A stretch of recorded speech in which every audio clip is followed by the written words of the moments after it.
السلام عليكم ورحمة الله وبركاته. بسم الله الرحمن الرحيم. الحمد لله رب العالمين. الصلاة والسلام على سيدنا محمد وآله وصحبه أجمعين. رب اشرح لي صدري ويسر لي أمري واحلل عقدة من لساني يفقهوا قولي. اللهم صل على سيدنا محمد وعلى آل سيدنا ومولانا محمد وبارك على سيدنا محمد وعلى آل سيدنا ومولانا محمد كما صليت وسلمت وباركت على سيدنا إبراهيم وعلى آل سيدنا إبراهيم في العالمين إنك حميد مجيد. പൂർണ്ണരായ പണ്ഡിതരെ, രക്ഷിതാക്കളെ, സഹോദരന്മാരെ, ഇൻഷാ അല്ലാഹ് അന്യരല്ല ഫ്രീക്കന്മാർ എന്ന കാലോചിത വിഷയത്തിൽ ഏതാനും ചില കാര്യങ്ങൾ സൂചിപ്പിച്ച് നമുക്ക് പ്രാർത്ഥന ചെയ്ത് പിരിയണം. അല്ലാഹു നമ്മുടെ ഈ സംഗമം കബൂലാക്കുമാറാവട്ടെ. എല്ലാവിധ ആരോഗ്യ പ്രശ്നങ്ങളിൽ നിന്നും പ്രകൃതി ദുരന്തങ്ങളിൽ നിന്നും നമ്മെയും ബന്ധപ്പെട്ടവരെയും അല്ലാഹു കാത്തുരക്ഷിക്കുമാറാവട്ടെ. മാനവ സമൂഹത്തിലെ ഏറ്റവും പ്രാധാന്യമുള്ള ഒരു വിഭാഗമാണ് യുവാക്കൾ.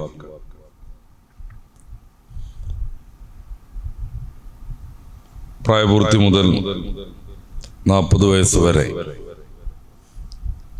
മറ്റു ചില കണക്കുകൾ പ്രകാരം 50 വയസ്സോളം യുവത്വം എന്ന് പറയുന്ന കാലഗണനയിലാണ് മനുഷ്യനെ നമ്മൾ പരിഗണിക്കുന്നത്.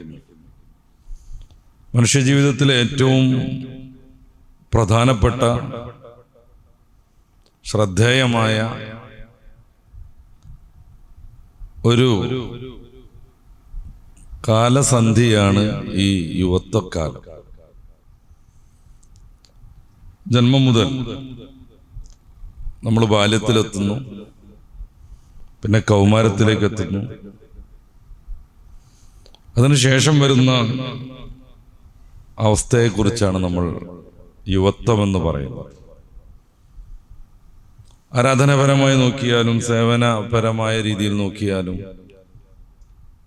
മാനുഷിക വിഭവ സമാഹരണ രീതിയിൽ നമ്മൾ പരിഗണിച്ചാലുമൊക്കെ ഈ ഒരു ഏജാണ് ഏറ്റവും നല്ല ഊർജസ്വലമായ പ്രവർത്തന സജ്ജമായ സന്ദർഭം.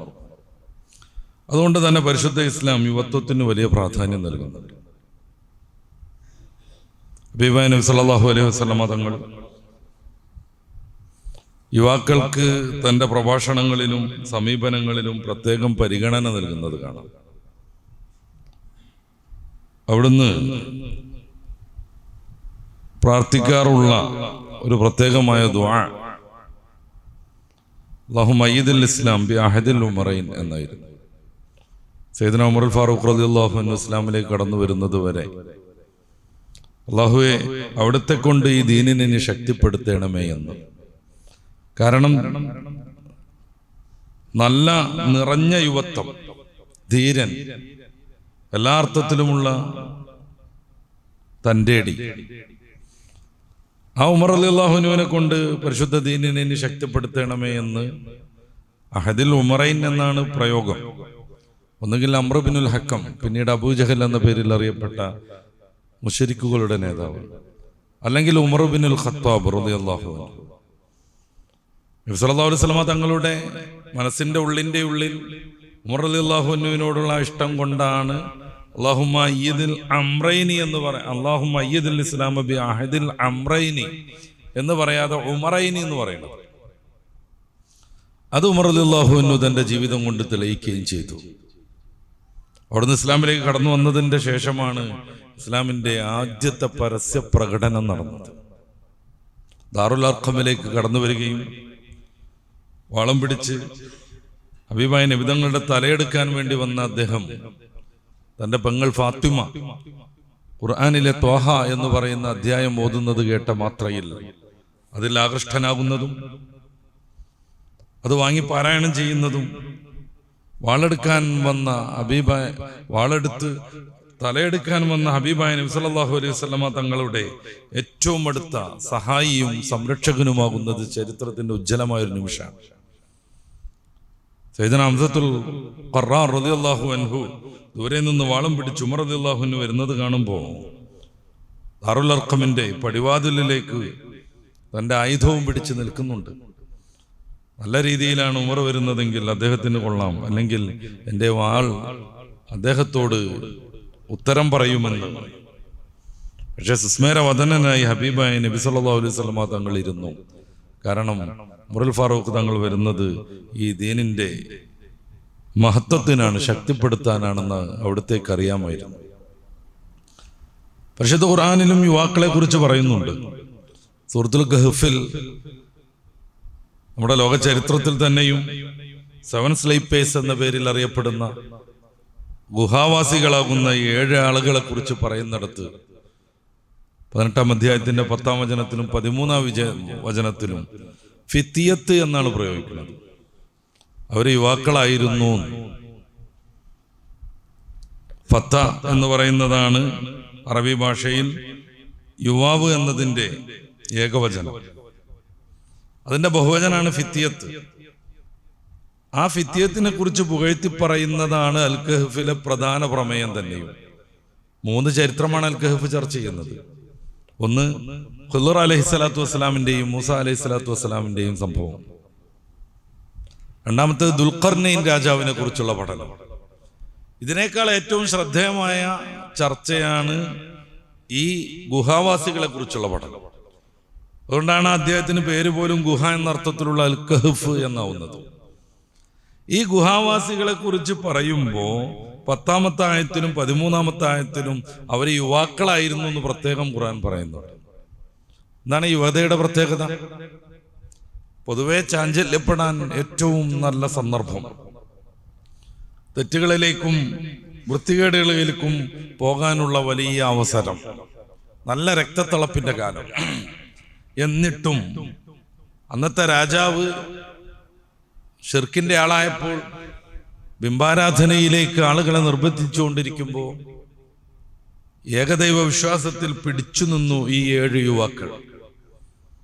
യുവാക്കളായിട്ടും എല്ലാ ധർമ്മത്തിലേക്കും പോവാനുള്ള മാനസികവും ശാരീരികവുമായ സന്ദർഭമായിട്ടും അവർ പിടിച്ചു നിന്നു. അവസാനം രാജാവ് അന്ത്യശാസനം നൽകി, നാളെ നേരം വെളുക്കോടുകൂടെ സമയം തരാം, ഈ ഏകദൈവത്വവുമായി പോവുകയാണെങ്കിൽ നാളെ ഞങ്ങൾ കൊന്നുകളയുന്നു. അന്ന് രാത്രിയിൽ അവർ ആദർശ സംരക്ഷണാർത്ഥം ആ നാട്ടിൽ നിന്ന് മറ്റൊരു നാട്ടിലേക്ക് ഹിജ്റ പോകുന്നു. വിവരമറിഞ്ഞ രാജാവും പരിവാരങ്ങളും അവരെ പിന്തുടരുന്നു. ആത്മരക്ഷാർത്ഥം, വിശ്വാസം സംരക്ഷിക്കേണ്ടതിനു വേണ്ടി അവരൊരു ഗുഹയിൽ അഭയം തേടുന്നു. പിന്നീട് പടച്ച റബ്ബ് അവരെ 309 വർഷത്തോളം ആ ഗുഹയിൽ ഉറക്കിക്കിടത്തുന്നു. അതാണ് 7 സ്ലീപ്പേഴ്സ്, 7 ഉറക്കക്കാർ. സൂചിപ്പിക്കുന്നത് ഇവരുടെ കഥ പറയുന്നിടത്തും 2 ഇടങ്ങളിൽ ഖുർആൻ അവർ യുവാക്കളായിരുന്നു എന്ന് പറയുന്നുണ്ട്. നഹ്നു നഖ്സു അലൈക നബഅഹും ബിൽ ഹഖ്, സത്യസന്ധമായി നാം അങ്ങേക്ക് ഗുഹാവാസികളുടെ കഥ പറഞ്ഞു തരാം.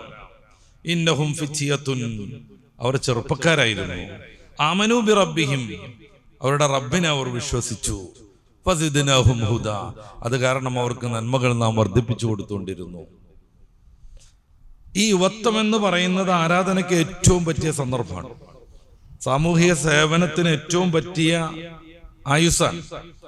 അതുകൊണ്ടാണ് ഏത് ദുരന്തം ഉണ്ടാകുമ്പോഴും സ്വന്തം ശരീരം പോലും പരിഗണിക്കാതെ അന്നവും വെള്ളവും കിട്ടിയില്ലെങ്കിലും അവിടെ സജീവമായി പ്രവർത്തിക്കാൻ ഈ യുവാക്കൾ എത്തുന്നത്. എല്ലാ യുവാക്കളെയും കുറിച്ചല്ല നമ്മുടെ സാധാരണ ഭാഷയിൽ ഫ്രീക്കന്മാർ എന്ന് പറയുന്നത്. നേരെ മറിച്ച് ഈ യുവാക്കളിൽ ഒരു വ്യത്യസ്ത വിഭാഗമാണ് ഫ്രീക്കന്മാർ. നമ്മൾ ഡിക്ഷണറികളൊക്കെ പരിശോധിച്ചാൽ ഈ ഫ്രീക്കന്മാരുടെ ഡെഫിനിഷനൊക്കെ കിട്ടും. അത് ക്രിയാധാതുവായിട്ടും വിശേഷണമായിട്ടും നാമമായിട്ടൊക്കെ ഉപയോഗിച്ചത് കാണാം. ഒരു കൗതുകാണത്. എന്തുകൊണ്ടെന്ന് വെച്ചാൽ ഫ്രീക്കന്മാർ എന്നൊക്കെ പറഞ്ഞിട്ടുണ്ടെങ്കിൽ അതിൻ്റെ ഒരു അടിസ്ഥാന അർത്ഥം അപൂർവ വ്യക്തിത്വം എന്നൊക്കെയാണ്. സാധാരണഗതിയിൽ അപൂർവത ഉണ്ടാവാറുണ്ട്. നല്ല പാണ്ഡിത്യം നേടിയാൽ ഒരു അപൂർവ വ്യക്തിയാവും. പക്ഷെ ഇതങ്ങനല്ല, കൃത്രിമമായി സൃഷ്ടിച്ചെടുക്കുന്ന അപൂർവതയാണ്.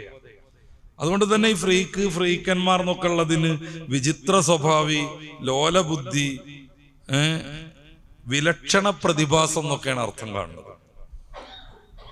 എന്ത് പരിശോധിച്ചാലും, ഇതിലേതിനെ കുറിച്ച് ചിന്തിച്ചാലും പൊതുസമൂഹത്തിൽ നിന്ന് ഒറ്റപ്പെട്ട മറ്റൊരു ടീമാണിത് നമുക്ക് മനസ്സിലാവും. വിചിത്ര സ്വഭാവമാണ്, അല്ലെങ്കിൽ വിലക്ഷണം, സാധാരണഗതിയിലുള്ള നന്മകളിൽ നിന്ന് മാറി നിൽക്കലാണ് ഇവരുടെ സ്വഭാവം. വിചിത്രമാണ്. അപ്പൊ സാധാരണ യുവാക്കളിൽ നിന്ന് മാറി കുറച്ച് പ്രത്യേകമായ രൂപഭാവങ്ങളോടെ നടക്കുന്ന, പ്രത്യേകമായ ഒരു രീതിയിൽ ജീവിക്കുന്ന ഒരു സമൂഹമാണ് ഈ ഫ്രീക്കന്മാർ. സത്യത്തിൽ ഫ്രീക്കന്മാരാവാനുള്ള ചില നിയമങ്ങളെക്കുറിച്ചും ചില ഗവേഷണങ്ങളൊക്കെ ശ്രദ്ധയിൽപ്പെട്ടിട്ടുണ്ട്. എങ്ങനെയാണ് ഒരു മനുഷ്യൻ ഫ്രീക്കനാവുക? എങ്ങനെയാണ് ഒരു ചെറുപ്പക്കാരൻ അവന് നൈസർഗികമായി ലഭ്യമായ യുവത്വത്തിൽ നിന്ന് ഈ ഫ്രീക്കൻ എന്ന അവസ്ഥയിലേക്ക് മാറുക? നമുക്ക് ചിരി വരും ചില പഠനങ്ങളൊക്കെ കണ്ടാൽ. കുളി നന പോലത്തെ പരിപാടികളൊക്കെ ഉപേക്ഷിക്കണം, താടിയും മുടിയും അതിന്റെ പാട്ടിന് വിടണം. എങ്ങനെ വരുന്നത് അങ്ങനെ അങ്ങോട്ട് വിടണം. പിന്നെ താടിക്കും മുടിക്കും ഒക്കെ സൈഡിലും ഇത്തിരി ഒക്കെ അത് കൂട്ടി വെച്ചിട്ട് അതിലൊക്കെ പ്രത്യേകമായ റിബണുകളും മുത്തുകളൊക്കെ പിടിപ്പിക്കണം. നല്ലൊരു കടുക്കനിടണം. പിന്നെ താടിക്കും മുടിക്കും ചില പ്രത്യേക ക്രീമുകൾ ഇങ്ങനെ ചേർത്തിട്ട് ചില ആളുകളൊക്കെ ഇങ്ങനെ മുരിങ്ങക്കായ് പോലെ ആക്കും.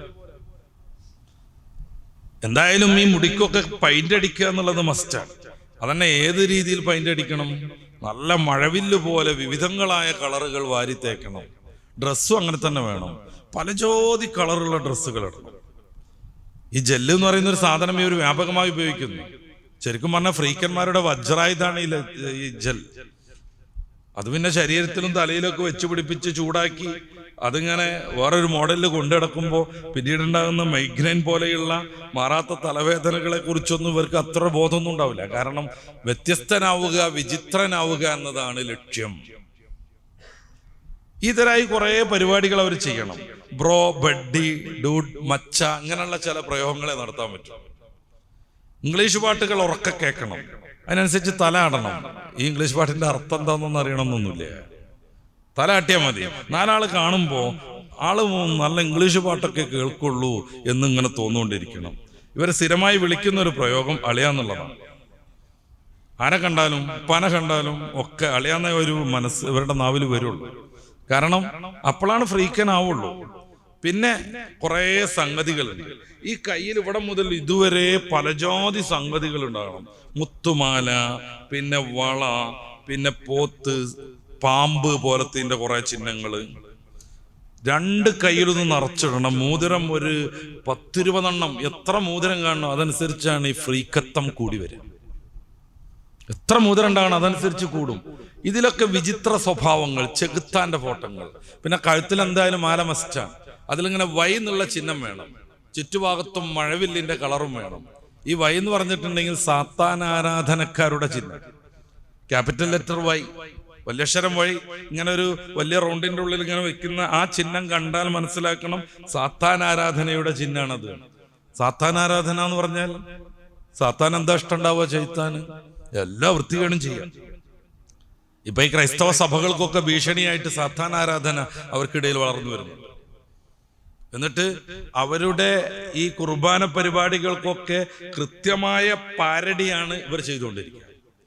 കുർബാനയ്ക്ക് അച്ഛൻ മുഴുവനായി ലോഹ ധരിക്കുമെങ്കിൽ ഈ സാത്താൻ ആരാധന നടത്തുന്നിടത്തുള്ള അച്ഛൻ ഏകദേശം ഫുൾ നഗ്നനായിരിക്കും. അങ്ങനെ ഓരോന്നും വിശുദ്ധ ഗ്രന്ഥങ്ങൾ ഇങ്ങനെ ബൈബിള് പോലത്തത് മറിച്ചിട്ട് ഓരോ സ്റ്റെപ്പിലും ഇങ്ങനെ വെക്കണം. എന്നിട്ട് അതിന്മേൽ ചവിട്ടിയിട്ടാവണം ഇവർ കയറുന്നത്. അതായത് ധർമ്മനിഷ്ഠമായി എങ്ങനെ ജീവിക്കാവോ അതിന്റെ 100% എതിരേക്കാകുമ്പോ സാത്താൻ ആരാധനക്കാരനാവും. അതിവിടെ പച്ച കുത്തും. കുറച്ചുകൂടെ കയറിയിട്ടുണ്ടെങ്കിൽ ലുട്ടാപ്പിയാവാൻ വേണ്ടിയിട്ട് കൊമ്പ് ഫിറ്റ് ചെയ്യും. നിറയെ പച്ച കുത്തിയിട്ട് ഏതോ ഒരു അന്യഗ്രഹ ജീവിയാണെന്ന് തോന്നും. അങ്ങനെ തോന്നാൻ വേണ്ടി മാത്രം ശരീരത്തിൽ വിവിധങ്ങളായ അതിക്രമങ്ങൾ ചെയ്യുന്നവരുണ്ട്. നാക്കിനെ 2ആയിട്ട് ഛേദിക്കുക. ഈ പാമ്പ് ഇങ്ങനെ നാക്ക് പുറത്തിട്ടുള്ളത് പോലെ ഇങ്ങനെ ഡബിളായിട്ടുള്ള നാക്കുണ്ടാവുക. പിന്നെ ചെവി കുത്തി ഇങ്ങനെ വെട്ടിക്കൂർപ്പിച്ചു വെക്കുക. എന്തിനാ? ലുട്ടാപ്പിയാവാൻ, അന്യഗ്രഹ ജീവിയാവാൻ, ശരീരമാസകലം ചെതമ്പിൽ പിടിപ്പിക്കുക. ഇതിന്റെ മൂർത്ത രൂപമാണ് നായന്റെ രൂപക്കാവൽ. നായന്റെ രൂപമാവാൻ വേണ്ടിയിട്ട് 12 ലക്ഷം ചെലവഴിച്ച ജപ്പാനുകാരനെ കുറിച്ചുള്ള വാർത്ത നമ്മളൊക്കെ വായിച്ചിട്ടുണ്ട്. ഒടുവിൽ എന്ത് സംഭവിച്ചു? ഇപ്പൊ നായത്വം വെറുത്തല്ലോ. ഇപ്പൊ നായാവുക എന്നുള്ളത് വെറുത്തു. ഈ 4 കാലും കുത്തിയൊരു മനുഷ്യൻ നായായിട്ട് ഇങ്ങനെ നടക്കുക എന്ന് പറഞ്ഞാൽ കുട്ടികളൊക്കെ കളിക്കുമ്പോൾ ഇത്തിരി നേരം പറ്റും.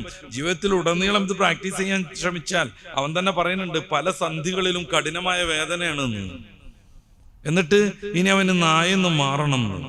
അതിന് ഇനി ഒരു 10-24 ലക്ഷം ചെലവാക്കണം. നായെന്ന് മാറി കിട്ടിയാലായി. അത് കഴിഞ്ഞിട്ടും ഇങ്ങനെ ചാട്ടം തന്നെ ഒരു പതിവായി തീർന്നാൽ പിന്നെ അതിന് വേറെന്തെങ്കിലും ചെയ്യേണ്ടി വരും. ഈ ഡ്രസ്സിന്റെ കാര്യത്തിലും ഇവർക്ക് വ്യത്യസ്തതകളുണ്ട്. കീറിപ്പറഞ്ഞ ഡ്രസ്സാണ് ഇടുക, കടും കളറാണ് ധരിക്കുക. അതിലിങ്ങനെ പലജാതി നൂലും പലജാതി സംഗതികളൊക്കെ ഇങ്ങനെ തൂക്കിയിട്ടുകൊണ്ടിരിക്കും. പിന്നെ അവരുടെ പ്രചാരണം ആയുധം എന്ന് പറഞ്ഞിട്ടുണ്ടെങ്കിൽ അത് ഈ സോഷ്യൽ മീഡിയ. അതിൽ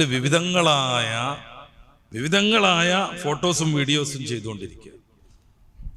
അങ്ങനെ ദൂരെന്ന് കണ്ടാൽ ഇത് ഏതൊരു ലോകത്തുള്ളതാണെന്ന് തോന്നും വിധത്തിലേക്ക് ശരീരം കൊണ്ടും ഡ്രസ്സ് കൊണ്ടും മറ്റ് സംഗതികൾ കൊണ്ടും മാറാനാകുമ്പോൾ ഒരു ചെറുപ്പക്കാരൻ ഫ്രീക്കനായി മാറും.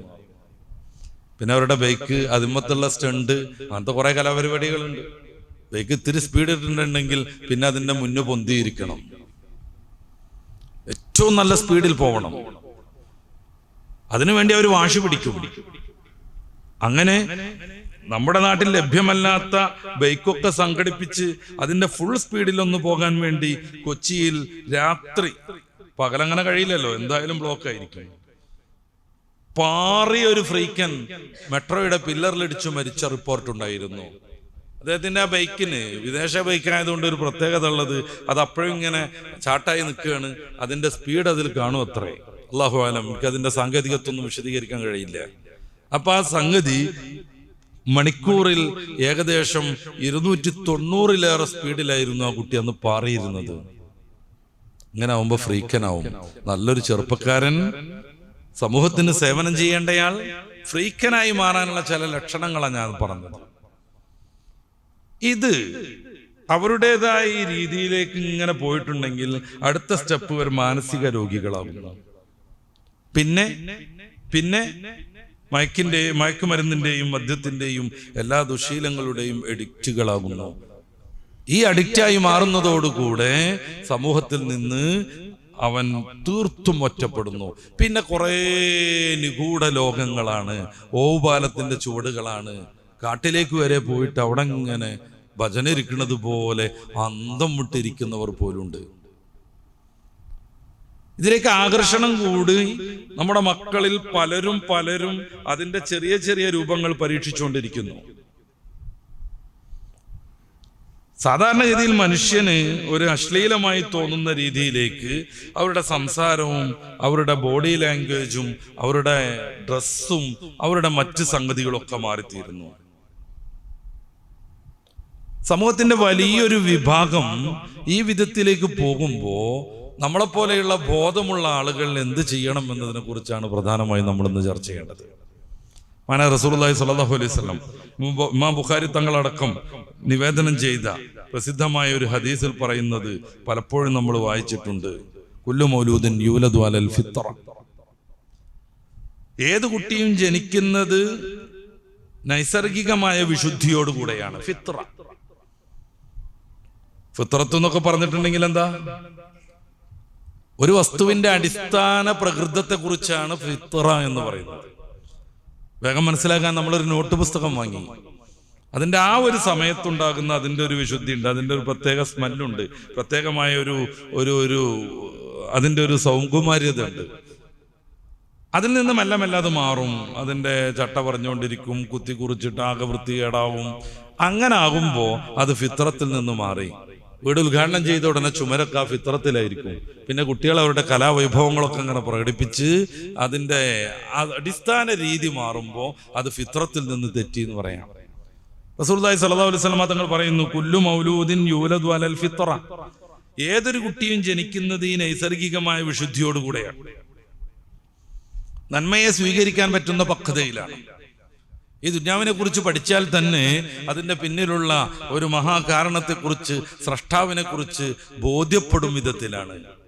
വലാകിന്ന അബവാഹു യുഹവ്വിദാനിഹി വയുനസ്സിറാനിഹി വയുമജ്ജിസാനിഹി. അവന്റെ മാതാപിതാക്കൾ അവനെ വഴി പിഴപ്പിക്കുന്നു.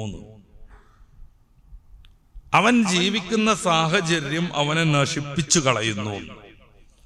മാതാപിതാക്കൾ, ജ്യേഷ്ഠന്മാർ, അമ്മാവന്മാർ, മൂത്താപ്പ, എളാപ്പമാർ പോലെയുള്ള രക്ഷിതാക്കൾക്ക് വലിയ ബാധ്യതയുണ്ട്. സ്വന്തം കുടുംബത്തെ നന്നാക്കുന്നതിനല്ല, ഈ കുടുംബം നന്നാവുന്നതിൻ്റെ അനുബന്ധമായി ഈ സമൂഹത്തെ നല്ല രീതിയിൽ വാർത്തെടുക്കുന്നതിൽ. മദ്യപിച്ച്, മയക്കുമരുന്ന് ഉപയോഗിച്ച്, എവിടെയോ ബോധം കെട്ട് ഇതിന് കാശ് കിട്ടാതെ വരുമ്പോൾ ഏതെങ്കിലും പെണ്ണിന്റെ കാതും കഴുത്തും പറിച്ച് റബ്ബർ ഷീറ്റ് മോഷ്ടിക്കുന്ന സാമൂഹിക ദ്രോഹികൾ ഈ നാട്ടിൽ രൂപപ്പെടാതിരിക്കാൻ രക്ഷിതാക്കളാകുന്ന നമുക്ക് വലിയ ബാധ്യതകളുണ്ട്. വിശദീകരിച്ച് പറയാൻ കുറേയേറെ സമയം വേണ്ടതാണ്, ചുരുക്കി പറയാം. ഒന്നാമതായി, കുടുംബ ബന്ധം ശിഥിലമാവാതെ സൂക്ഷിക്കണം. പരിശുദ്ധ ഖുർആനിൽ ഒരിടത്ത് മാത്രമാണ് 6 ആയത്തുകൾ ഒരേ രീതിയിൽ ആരംഭിക്കുന്നത്. 6 ആയത്തുകൾ ഒരേ രീതിയിൽ ആരംഭിക്കുന്നു. സൂറത്തുർ റൂം 20 മുതൽ 25 വരെയുള്ള 6 ആയത്തുകൾ. വമിൻ ആയാത്തിഹി, അള്ളാഹുവിന്റെ ദൃഷ്ടാന്തങ്ങളിൽ പെടുന്നു. നമ്മൾ പഠിക്കേണ്ട, മനസ്സിലാക്കേണ്ട, ബോധം ഉൾക്കൊള്ളേണ്ട അള്ളാഹു ഇവിടെ സംവിധാനിച്ച വലിയ അത്ഭുതങ്ങളിൽ പെടുന്നു. ഒന്ന്, മനുഷ്യനെ സൃഷ്ടിക്കുന്നത്. രണ്ടാമതായി പറയുന്നത്, നിങ്ങൾക്ക് നിങ്ങളിൽ നിന്നുള്ള ഇണകളെ സൃഷ്ടിച്ചു തന്നത്. നമ്മളിൽ നിന്നുള്ള ഇണകൾക്ക് എന്താണ് പ്രത്യേകത? മനുഷ്യ കുഞ്ഞിനെ കുറിച്ച് തന്നെ നമ്മൾ പഠിക്കുക. മറ്റ് തസ്തനികളെ പോലെ പ്രസവത്തിന്റെ തൊട്ടുടനെ സ്വന്തം ജീവിതവുമായി മുന്നോട്ട് പോവാൻ മനുഷ്യ കുഞ്ഞിന് സാധ്യമേ അല്ല. ഇപ്പോ ഒരാട്ടിൻ കുഞ്ഞ് പറന്നു വീണാൽ ഏതാനും മിനിറ്റുകൾക്കകം അത് മെല്ലെ മെല്ലെ മെല്ലെ മെല്ലെ എഴുന്നേൽക്കാൻ ശ്രമിക്കുന്നു. കുറച്ച് കഴിയുമ്പോഴേക്ക് അതിൻ്റെ തള്ളയാടിനെ സമീപിച്ച് അതിൻ്റെ ജീവിതത്തിന് ആവശ്യമായ പാല് കുടിക്കാൻ അതിന് സംവിധാനമുണ്ട്, അതിന് സാധ്യമാകും. മനുഷ്യനല്ലാത്ത ഏത് ജീവിയും ജനിച്ചു വീഴുമ്പോൾ സ്വന്തം മാതാവിൻ്റെ, പിതാവിൻ്റെ ഏകദേശം ഒരു 50 മുതൽ 80% ബുദ്ധിയോടുകൂടെയാണ് ജനിക്കുന്നത്. മനുഷ്യക്കുട്ടിക്ക് പരമാവധി കിട്ടിയാൽ 20% അതിൻ്റെ താഴെ ഉണ്ടാവുള്ളൂ. അതുകൊണ്ട് തന്നെ 2-ാം ദിവസം 3-ാം ദിവസം ആട്ടിൻ കുഞ്ഞ് ചെറിയ ചെറിയ ഇലകൾ തിന്നാൻ തുടങ്ങും, ഓടിക്കളിക്കാൻ തുടങ്ങും. മനുഷ്യക്കുട്ടിയെ ജനിച്ച ഉടനെ തന്നെ അമ്മ അല്ലെങ്കിൽ ഉമ്മ മെയിൻറ്റ് ചെയ്യാതിട്ടാൽ, വേറെ ആരും അതിനു വേണ്ട പരിചരണങ്ങൾ നൽകാതിരുന്നാൽ മണിക്കൂറുകൾ കൊണ്ട് ആ കുട്ടി മരിച്ചു പോകും. എന്തിനാണ് ഇങ്ങനെ ഒരു സംവിധാനത്തിലേക്ക് അള്ളാഹു നമ്മളെ മാറ്റിയത്? ലളിതമായി ആലോചിച്ചാൽ ഉമ്മയുടെ പരിചരണം ആ കുട്ടിക്ക് കിട്ടിക്കൊണ്ടേയിരിക്കണം. അത് നിർബന്ധമാക്കാൻ, അത് നിർബന്ധമായി ലഭ്യമാക്കുവാൻ മനുഷ്യക്കുട്ടി അള്ളാഹു ഈ രീതിയിലേക്കാക്കി. അതുകൊണ്ട് തന്നെ ഒരു 2 വയസ്സ് വരെ പാല് കൊടുത്തിരിക്കണം. ആ പാല് കൊടുക്കലൊക്കെ കഴിഞ്ഞിട്ട് 2 വർഷമായി, ഇനി നീ നിന്റെ പാട്ടിൽ പോയിക്കോന്ന് പറഞ്ഞ് കുട്ടിയെ ഉപേക്ഷിച്ചാലും കുട്ടിയുടെ അന്ത്യമാണ് ഫലം. പിന്നെയും പരിചരണം വേണം. മനുഷ്യ കുഞ്ഞിന്റെ ബുദ്ധി വികസിച്ച് സ്വന്തം കാര്യങ്ങളൊക്കെ ചിന്താപൂർവം നടത്തി പക്വമായി നേരിട്ട് മുന്നോട്ട് പോകണമെങ്കിൽ ഏകദേശം ഒരു 13 വയസ്സെങ്കിലും ആകും. അതുവരെ ഉമ്മയുടെ പരിചരണം വേണം. ഉമ്മക്ക് കുട്ടിയെ പരിചരിച്ചിരിക്കണമെങ്കിൽ ഉമ്മയ്ക്ക് വേണ്ട കാര്യങ്ങൾ നൽകാൻ, സംവിധാനിക്കാൻ പിതാവാകുന്ന, ഉമ്മയുടെ ഭർത്താവാകുന്ന മനുഷ്യൻ സജീവമായി നിലകൊള്ളണം. എന്ന് വെച്ചാൽ കുടുംബബന്ധം ഊഷ്മളമായി മുന്നോട്ട് പോകണം.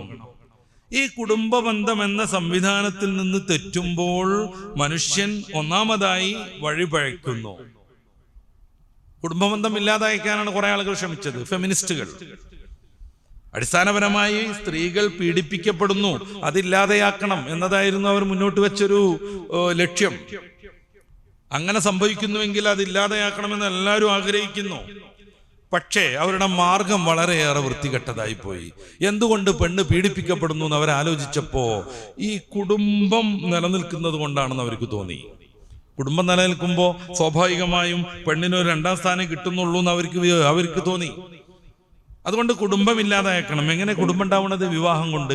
അതുകൊണ്ട് വിവാഹം തന്നെ പാടില്ലെന്ന് അവർ തീരുമാനിച്ചു. അങ്ങനെ താന്തോന്നികളായി ജീവിക്കാൻ പെണ്ണുങ്ങളെ അവർ പ്രോത്സാഹിപ്പിച്ചു കൊണ്ടിരുന്നു. അതിന്റെ ഫലമായി ഛിദ്രത വർദ്ധിച്ചു. ആണും പെണ്ണും തമ്മിൽ വളരെ സൗഹൃദത്തോട് മുന്നോട്ട് പോകുന്നതിന് പകരം സർവ്വ പെണ്ണുങ്ങളെയും ആണുങ്ങളുടെ ശത്രുക്കളാക്കി മാറ്റാൻ ഇവരധ്വാനിച്ചു. 2 ടീം ശത്രുക്കളായി പോരാട്ടം നടത്തി മുന്നോട്ട് പോയാൽ തീർച്ചയായിട്ടും അവർക്കൊരു പുരോഗതി ഉണ്ടാവില്ല. നേരെ മറിച്ച് ഒന്നിച്ചു പോവണം.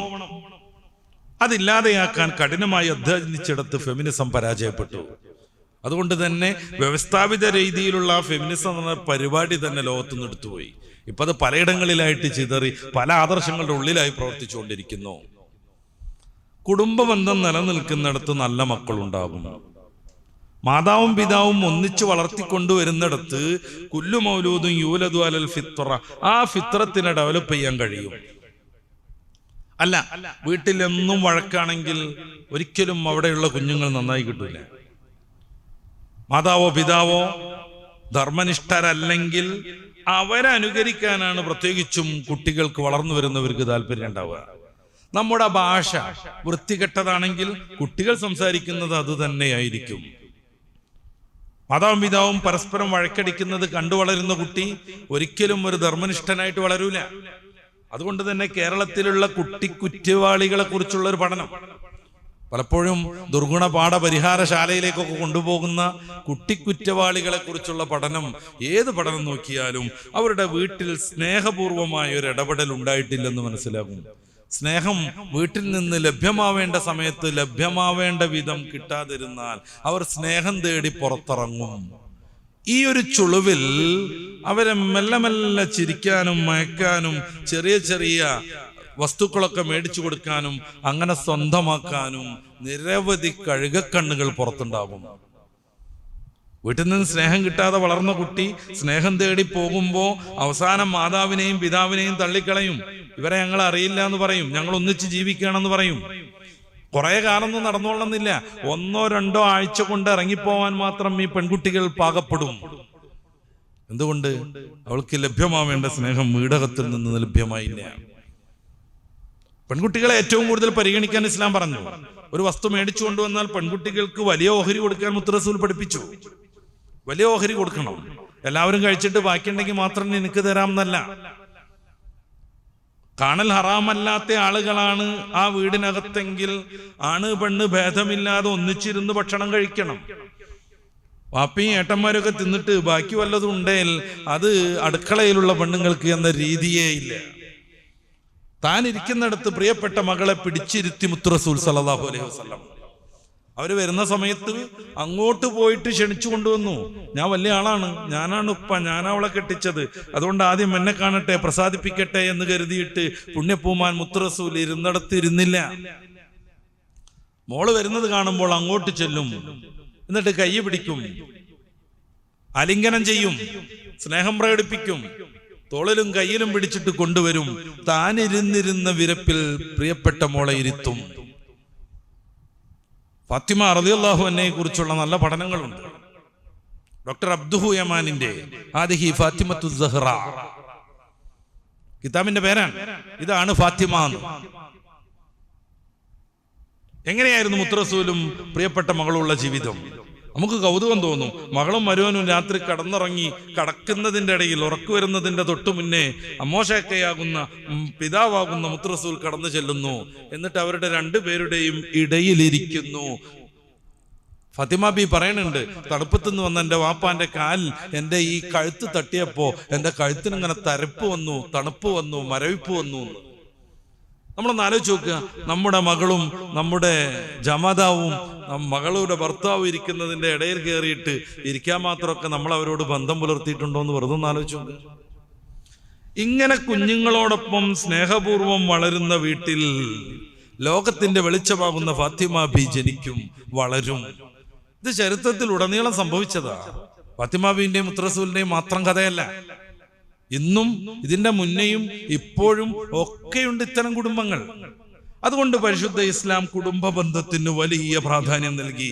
സദക്ക ചെയ്യുന്നിടത്ത് കുടുംബ ബന്ധത്തെ പരിഗണിക്കാൻ പറഞ്ഞു. കുടുംബ ബന്ധം ചേർക്കാത്തയാളുടെ പ്രാർത്ഥന ഫലിക്കില്ലെന്ന് പറഞ്ഞു. ഹജ്ജത്തുൽ വദാഇന് ലോകത്തിന്റെ ഏറ്റവും വലിയ മാനവ പ്രഭാഷണം നടത്താൻ ഹബീബായ നബി തങ്ങൾ ഇരിക്കുമ്പോ അവിടുന്ന് കുടുംബബന്ധം ചേർക്കാത്ത ആളുകൾ, ബന്ധുമിത്രാദികളോട് പിണങ്ങിയിരിക്കുന്ന ആളുകൾ ആരെങ്കിലും ഉണ്ടെങ്കിൽ ഇവിടെ നിന്ന് എഴുന്നേറ്റ് പോകണമെന്ന് പറയുന്നുണ്ട്. ക്ലാസ്സിലേക്ക് ആരെങ്കിലും കയറി വന്നാൽ അവർക്ക് നിങ്ങൾ ഗ്യാപ്പ് ഉണ്ടാക്കി കൊടുക്കണമെന്ന് ആയത്ത് വിശദീകരിച്ചു പഠിപ്പിച്ച ഹബീബായ നബി തങ്ങൾ തന്നെ കുടുംബ ബന്ധം വിച്ഛേദിച്ച് ആരെങ്കിലും ഇവിടെ ഉണ്ടെങ്കിൽ അവർ എഴുന്നേറ്റ് പോകണമെന്ന് പറയുന്നുണ്ട്. ഒരു സഹാബി വര്യൻ മെല്ലെ എഴുന്നേറ്റ് തലയും താത്തി പോകുന്നുണ്ട്. മൂത്തമ്മയോടുള്ള പിണക്കം പരിഹരിച്ച് അദ്ദേഹം മടങ്ങി വരുന്നുണ്ട്. അദ്ദേഹം മടങ്ങി വന്നതിന് ശേഷം മുത്തറസൂൽ പറയുന്നത്, ഏതെങ്കിലും കുടുംബ ബന്ധം വിച്ഛേദിച്ച മനുഷ്യൻ ഒരു സദസ്സിലുണ്ടെങ്കിൽ ആ സദസ്സരുടെ പ്രാർത്ഥന സ്വീകരിക്കൂല എന്നാണ്. ദാനം ചെയ്യുന്നിടത്ത്, സദക്ക ചെയ്യുന്നിടത്ത്, സൗഹൃദം പാലിക്കേണ്ടിടത്തും ഒക്കെ കുടുംബത്തിന് വലിയ പ്രാധാന്യം നൽകി. ഇങ്ങനെ വിശുദ്ധമായ രീതിയിൽ കുടുംബം നിലനിൽക്കുമ്പോൾ ഒരു ചെറുപ്പക്കാരനും നമ്മൾ നേരത്തെ പറഞ്ഞ രീതിയിലുള്ള ഫ്രീക്കനാവൂല. ഈ കുട്ടികൾ എങ്ങനെയാണ് ആ ഫിത്രത്തിൽ നിന്ന് പോകുന്നത്?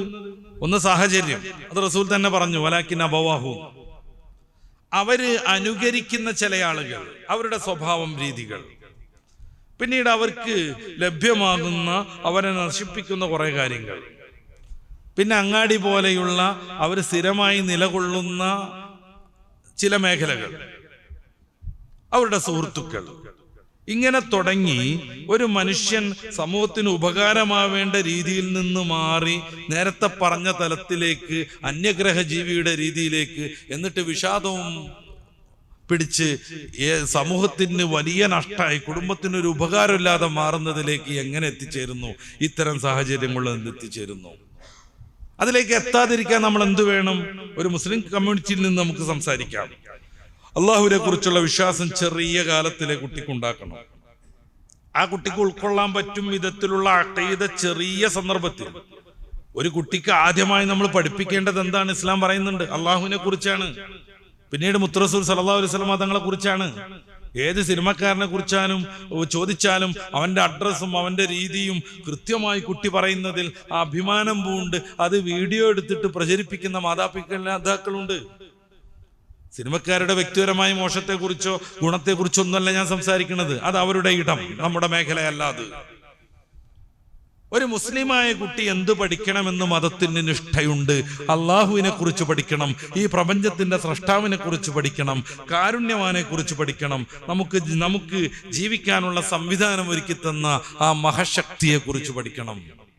അല്ലാഹു മൗജൂദുൻ ഖദീമുൻ ബാഖി തുടങ്ങി അള്ളാഹുവിന്റെ 20 വിശേഷണങ്ങൾ പതിയെ പതിയെ കുട്ടിയുടെ ഉൾക്കൊള്ളാനുള്ള ശേഷി അനുസരിച്ച് പഠിപ്പിച്ചു കൊടുക്കണം. പിന്നെ നബി സല്ലല്ലാഹു അലൈഹി വസല്ലം തങ്ങളെ കുറിച്ച് പഠിപ്പിച്ചു കൊടുക്കണം. അത് കഴിഞ്ഞ് പരിശുദ്ധ ഇസ്ലാമിന്റെ ധാർമ്മിക രീതികൾ കൃത്യമായി കുട്ടിക്ക് പഠിപ്പിച്ചു കൊടുത്തുകൊണ്ടിരിക്കണം. റസൂലുള്ളാഹി സ്വല്ലല്ലാഹു അലൈഹി വസല്ലം തങ്ങളുടെ കുറെ മാർഗങ്ങൾ ഇതിലുണ്ട്, മാർഗനിർദ്ദേശങ്ങളുണ്ട്. വിശദീകരിക്കാൻ ഓരോന്നിനെ കുറിച്ചും ഹദീസ് ഉദ്ധരിച്ച് പ്രസംഗം നടത്തിയാൽ നമുക്ക് ഇന്ന് ഈ വിഷയം പൂർത്തിയാക്കാൻ പറ്റാതെ വരും. അപ്പൊ കുട്ടിയുടെ കാര്യം ഏറ്റെടുക്കുന്ന ആളുകൾ, അത് പിതാവാവട്ടെ മാതാവാവട്ടെ, അല്ലെങ്കിൽ അവരൊന്നും ഇല്ലാത്തിടത്ത് മറ്റുള്ള ആളുകൾ, മൂത്താപ്പന്മാരെ പോലെയുള്ളവർ, വല്യപ്പന്മാരെ പോലെയുള്ളവർ കുട്ടിയുടെ കാര്യങ്ങൾ ഏറ്റെടുക്കും. അവര് ഇസ്ലാമിന്റെ അഖീദ ചെറിയ പ്രായത്തിൽ തന്നെ കുട്ടിക്ക് പഠിപ്പിച്ചു കൊടുക്കണം. അപ്രകാരം തന്നെ ചെറിയ ചെറിയ ഇസ്ലാമിക ദർശനങ്ങൾ, ചെറിയ ചെറിയ ആയത്തുകൾ, സൂറത്തുകൾ, ദിക്റുകൾ, ഇതൊക്കെ കുട്ടിക്ക് ചെറിയ കാലം മുതൽ പ്രാക്ടീസ് ആക്കിക്കൊണ്ടിരിക്കണം. ഭക്ഷണം കഴിക്കുന്ന സമയത്ത് കുട്ടി വിസ്മി ചൊല്ലിയിരിക്കണം. ഭക്ഷണം കഴിഞ്ഞാൽ ഹംദ് ചൊല്ലണം. ഡ്രസ് ഇടുമ്പോൾ അത് ചൊല്ലണം. ഞാൻ ഇവിടെ ഒരു വീട്ടിൽ ചെന്നു, അപ്പണ്ട് അവരെ ഡൈനിങ് ഹാളിലെ ടോയ്ലറ്റിന്റെ പുറത്ത് നമ്മൾ പള്ളിയിൽ കയറുമ്പോൾ ഇത്തിക്കാഫിന്റെ നിയത്ത് എഴുതി വെച്ചതുപോലെ അവിടെ കയറുമ്പോഴും ഇറങ്ങുമ്പോഴും ഉള്ള ദിക്റൊക്കെ എഴുതി വെച്ചിട്ടുണ്ട്. അപ്പൊ ഞാൻ ചോദിച്ചു ഇതെന്താ എങ്ങനെയെന്ന് ചോദിച്ചപ്പോൾ അത് കുട്ടികളൊക്കെ മറക്കൂലേ, അപ്പൊ അവർക്ക് പ്രാക്ടീസ് ആവാൻ വേണ്ടിയിട്ടാണ് എന്ന് പറഞ്ഞു. അല്ലാഹു കുടുംബത്തെ അനുഗ്രഹിക്കുമാറാവട്ടെ. അവർക്ക് പ്രാക്ടീസ് ആവാനാണ്. കയറുന്നിടത്ത് തന്നെ അത് കണ്ടാൽ സ്വാഭാവികമായിട്ട് അത് ചൊല്ലും.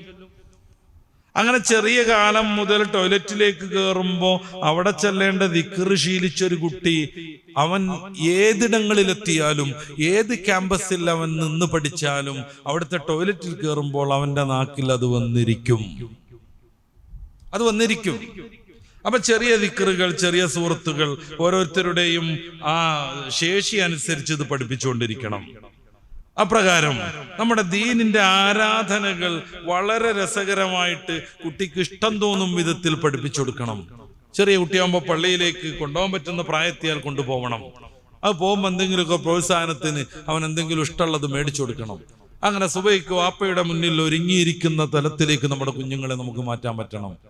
ഇത് ചെറിയ കാലത്തിലെ ശീലിച്ചു വന്നാൽ പിന്നെ അവനെ അലോസരപ്പെടുത്തുന്ന ധർമ്മനിഷ്ഠമല്ലാത്ത ഏത് പ്രവണതയെയും തിരിച്ചറിയാനും അതിനെ വിലങ്ങു നിൽക്കാനും ഈ കുട്ടിക്ക് സാധിക്കും.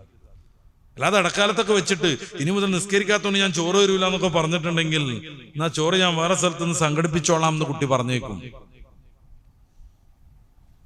പലയിടത്തും നമ്മൾ തോറ്റുകൊണ്ടത് അതാണ്. ചെറിയ പ്രായത്തിൽ കുട്ടികളെ അഴിഞ്ഞാടാൻ വിടും. എന്നുവെച്ചാൽ അവരുടെ രീതിയിലുള്ള ഡ്രസ്സ്, അല്ലെങ്കിൽ മതവിരുദ്ധമായ രീതിയിലുള്ള സമീപനങ്ങൾ, വലത് കൈകൊണ്ട് കൊടുക്കണം വാങ്ങണം എന്ന് പഠിച്ച രക്ഷിതാവ് തന്നെ കുട്ടി ഇടതേ കൈകൊണ്ട് കൊടുക്കുമ്പോൾ ഒന്നും പറയില്ല. ഇടത് കൈകൊണ്ട് വെള്ളം കുടിക്കുമ്പോൾ ഒന്നും പറയില്ല. ഡിസ്പോസിബിൾ ഗ്ലാസ് പോലും കല്യാണത്തിനൊക്കെ വന്നാൽ ഇങ്ങനെ ഇടത് കൈകൊണ്ട് വെള്ളം കുടിക്കണ നല്ല വലിയ ആജ്യന്മാരെയും കാരണവന്മാരെയും തന്നെ കാണാം. ഇതുകൊണ്ടത് കുടിച്ചാൽ നമുക്ക് എന്ത് സംഭവിക്കും? ഒന്നും സംഭവിക്കാൻ പോണില്ല. നമ്മൾ വലിച്ചെറിയാനുള്ളതാണ് ആ ഗ്ലാസ്. അല്ലെങ്കിലും അതിന്മേ ഈ ഭക്ഷണം കഴിക്കുന്നതിന്റെ വേസ്റ്റുകളാവുക എന്നുള്ളത് ഒരു ഇസ്ലാമിക ഭക്ഷണ രീതിയിൽ സാധ്യമല്ല. കാരണം ആകെ ഇങ്ങനെയുള്ള ഭക്ഷണം കഴിക്കലൊന്നും ഇസ്ലാമിലില്ല. റസൂലുള്ളാഹി സ്വല്ലല്ലാഹു അലൈഹി വസല്ലം 3 വിരലുകൾ കൊണ്ട് അന്നം കഴിച്ചു. വല്ലാതെ പോയാൽ 5 വിരൽ കൂട്ടിയിട്ടാണ് നമ്മൾ ഭക്ഷണം കഴിക്കേണ്ടത്. ഉരുട്ടിയിട്ട് ഇങ്ങനെ അതിന്റെ ആ റൗണ്ട് ക്ലിയർ ആക്കിയിട്ട് ഒന്നിച്ചെറിഞ്ഞു കൊടുക്കുന്ന രീതിയൊന്നും ഇല്ല ഇസ്ലാമിൽ. അങ്ങനെ വരുമ്പോ കയ്യിൽ എന്തുണ്ടാവില്ല? ഈ ഭക്ഷണത്തിന്റെ അവശിഷ്ടങ്ങൾ ഉണ്ടാവില്ല. ഈ 2 വിരൽ മാത്രം ഉപയോഗിച്ച് നമുക്ക് വെള്ളം കുടിക്കാൻ പറ്റും. ഒന്നുകിൽ ഭക്ഷണത്തിന്റെ ആ ഒരു അടയാളൊക്കെ അവിടെ ഒന്നും എന്നുള്ളത് കൊണ്ട് എന്ത് വരാനാണ്? അതും ആലോചിക്കാനോ? പ്ലേറ്റിൽ നിറച്ച് ഭക്ഷണത്തിന്റെ അവശിഷ്ടങ്ങളാണ്. സൈഡിലൊക്കെ കടിച്ചിട്ടിരിക്കുകയാണ്. സൈഡിലൊക്കെ പലതും കടിച്ചുപേക്ഷിച്ചിരിക്കുകയാണ്. അതിലേക്ക് നോക്കുമ്പോഴൊന്നും ഇല്ലാത്തൊരു ജാള്യം ഈ ഗ്ലാസ്സിൽ മാത്രം ഒരു അടയാളം കാണുമ്പോഴേക്ക് ഉണ്ടാവേണ്ട കാര്യം എന്താണ്? ഞാൻ പറയുന്നത് ഇടത്തെ കൈകൊണ്ട് വെള്ളം കുടിച്ചാൽ അതോടുകൂടെ എന്തോ ഒരു ഉരുൾപൊട്ടലുണ്ടാവുന്നൊന്നുമല്ല. ഇസ്ലാമിക സംസ്കരണത്തിലൂടെ നമ്മളെ കുട്ടികളെ നമ്മൾ കൊണ്ടുവന്നാൽ, ആ സംസ്കൃതി ശീലമായാൽ അവരെവിടെയും ഈ ദീനിന് പ്രാധാന്യം നൽകുന്നുള്ളതാണ്. ഈ ദീനിന് പ്രാധാന്യം നൽകും. ഇതാണ് ഒന്നാമതായി നമ്മൾ ചെയ്യേണ്ടത്. ഇസ്ലാമിന്റെ അഖീദ പഠിപ്പിച്ചു കൊടുക്കണം. നബിതങ്ങളെയും അള്ളാഹുവിനെയും കുറിച്ച് പഠിപ്പിച്ചു കൊടുക്കണം. പിന്നെ ഇസ്ലാമിന്റെ സംസ്കാരത്തിലൂടെ കുട്ടിയെ വളർത്തിക്കൊണ്ടുവരാൻ നമുക്ക് സാധിക്കണം. അതിന് നമ്മൾ അധ്വാനിക്കണം. ഇനി കുട്ടികളുടെ കൂട്ടുകാരെ കുറിച്ച് നമ്മൾ പഠിക്കണം. കൂട്ടുകാരെ ആരാവണമെന്ന് ആദ്യമേ കുട്ടിക്ക് നിർണയിച്ചു കൊടുക്കണം. ഈ പക്കാ തെറി പറയുന്ന വൃത്തികേട് മാത്രം സംസാരിക്കുന്ന ചില കൂട്ടുകാരുണ്ടാകും. ആ കുട്ടിയോടൊപ്പം നടന്നാൽ നമ്മുടെ കുട്ടിയും അത് പറഞ്ഞിരിക്കും. നിസ്കരിക്കാൻ പോകുന്ന സമയത്ത് പ്രോത്സാഹിപ്പിക്കുന്ന യുവാവാവണം നമ്മുടെ കുട്ടിയുടെ കൂട്ടുകാരൻ. ഏതെങ്കിലും അധർമ്മത്തിലേക്ക് നീങ്ങുമ്പോൾ ഞാനില്ലെന്ന് പറയുന്നവനാകണം. കൂട്ടുകെട്ടിലൂടെയാണ് വലിയ പഴവ് സംഭവിച്ചുകൊണ്ടിരിക്കുന്നത്. ഒരു കല്യാണത്തിന്റെ തലേരാത്രി പോകുന്നു, അന്ന് ഒരു ചെറിയ ആഘോഷത്തിന്റെ ഭാഗമായി മദ്യപാനം ശീലിക്കുന്നു. അങ്ങനെ സ്ഥിരമായ മദ്യപാനിയായി മാറുന്നു. മയക്കുമരുന്നൊക്കെ കുത്തിവെക്കുന്നത് സിറിഞ്ച് മാറിയാണ്. പൊതുവെ ഉണ്ടാകുന്ന എല്ലാ രോഗങ്ങളും പകരുന്നു. എയ്ഡ്സ് പരക്കുന്നത് സിറിഞ്ച് വഴിയാണ് വളരെ കൂടുതൽ. ഈ മയക്കുമരുന്നിന്റെ ദൂഷ്യങ്ങളിലേക്ക് കുട്ടി കയറിക്കഴിഞ്ഞാൽ പിന്നെ നേരത്തെ ഞാൻ പറഞ്ഞതുപോലെ മാനസിക രോഗിയാവുകയല്ലാതെ അതിൽ നിന്ന് സാധാരണഗതിയിൽ രക്ഷപ്പെടാൻ കഴിയില്ല. ആ കുട്ടി നശിച്ചു പോകുന്നത് മാതാവും പിതാവും കണ്ടുകൊണ്ടിരിക്കും.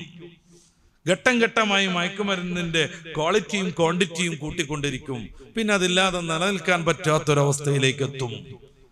മയക്കുമരുന്ന് കൃത്യസമയത്ത് ലഭ്യമായില്ലെങ്കിൽ ആ കുട്ടി വയലന്റ് ആകും, തല ചുമരിലിടിക്കും, നെറ്റിയിടിച്ച് ബ്ലഡ് വരുമ്പോ അത് ടേസ്റ്റ് ചെയ്തിട്ടെങ്കിലും ഇത്തിരി മയക്കുമരുന്നിന്റെ ഒരു ആസ്വാദനം കിട്ടാൻ കുട്ടി കളിക്കും. വെറുതെ പറയുന്നൊന്നുമല്ല. ഇത് സംബന്ധമായി എഴുതി വെച്ചവരൊക്കെ പഠിച്ചവരൊക്കെ മനഃശാസ്ത്രജ്ഞന്മാരൊക്കെ പറയുന്നതാണിത്. പിന്നെ മാതാവും പിതാവും എന്ത് ഭേദം? അപ്പുറത്തെ റൂമിൽ കിടക്കുന്ന സ്വന്തം പെങ്ങളാണെന്ന് എന്തോർമ്മ? അങ്ങനെയാണ് പെങ്ങൾക്ക് ഗർഭം ഉണ്ടാവുന്നത് സഹോദരനാൽ. അങ്ങനെയാണ് ഉമ്മയ്ക്ക് പോലും സ്വന്തം മകനാൽ ഗർഭം ഉണ്ടാവുന്നത്. ഈ അവസ്ഥയിലേക്ക് കുട്ടികളെ ഫ്രീക്കന്മാരാവാൻ നമ്മൾ വിടാൻ പറ്റില്ല. അവരുടെ ആർദ്രമായ സമീപനം വേണം. അതുകൊണ്ട് കൂട്ടുകാരെ കൃത്യമായി നമ്മൾ നിർണയിച്ചു കൊടുക്കണം. ഇന്നാരോടൊപ്പം പോകരുത് എന്ന് പറയണം. ആ പറയാനും തിരുത്താനും ചില മാർഗങ്ങളുണ്ട്. അതാണ് അവർ അന്യരല്ലെന്ന് നമ്മൾ പറയണത്. പതിയെ പതിയെ അവരുടെ ജീവിതത്തിലേക്ക് നമ്മൾ അവരെ കൊണ്ടുവരണം. ഡ്രസ്സ് മെല്ലെ അയക്കണം. മെല്ലെ മെല്ലെ മെല്ലെ ശരീരത്തിൽ ഇവിടം മുതൽ ഇതുവരെ കെട്ടി തുന്നി വെച്ചിട്ടുള്ള വിവിധങ്ങളായ പോക്കിരിത്തരങ്ങളുണ്ട്. ഓരോന്ന് അറുത്തു മാറ്റണം. എന്ത് ശീലകഷ്ണം കിട്ടിയാലും ചുറ്റിവെക്കണം എന്നൊരു രീതി ഉണ്ട് അവർക്ക്. ചില ആളുകളൊക്കെ ഇവിടെ വെറുതെ ഈ ആശുപത്രിയിലുള്ള കെട്ട് കെട്ടി വെക്കും. പലപ്പോഴും മയക്കുമരുന്ന് കുത്തിവെച്ചതിന്റെ പാട് കാണാതിരിക്കാനായിരിക്കും അത്. ഈ മോണ അതിന്റെ ഇപ്പുറത്തുള്ള ഈ ചുണ്ടുഭാഗങ്ങളൊക്കെ ദ്രവിച്ചിട്ടുണ്ടാകും.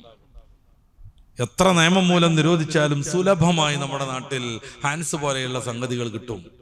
ഈ ഹാൻസിന്റെ ആ ഒരു മയക്ക് അവസ്ഥ വേഗം ശരീരത്തിൽ പിടിക്കാൻ വേണ്ടി ചെറിയ ഗ്ലാസ് കഷ്ണങ്ങൾ പോലും അതിലുണ്ടെന്നാണ് ചില റിപ്പോർട്ടുകൾ.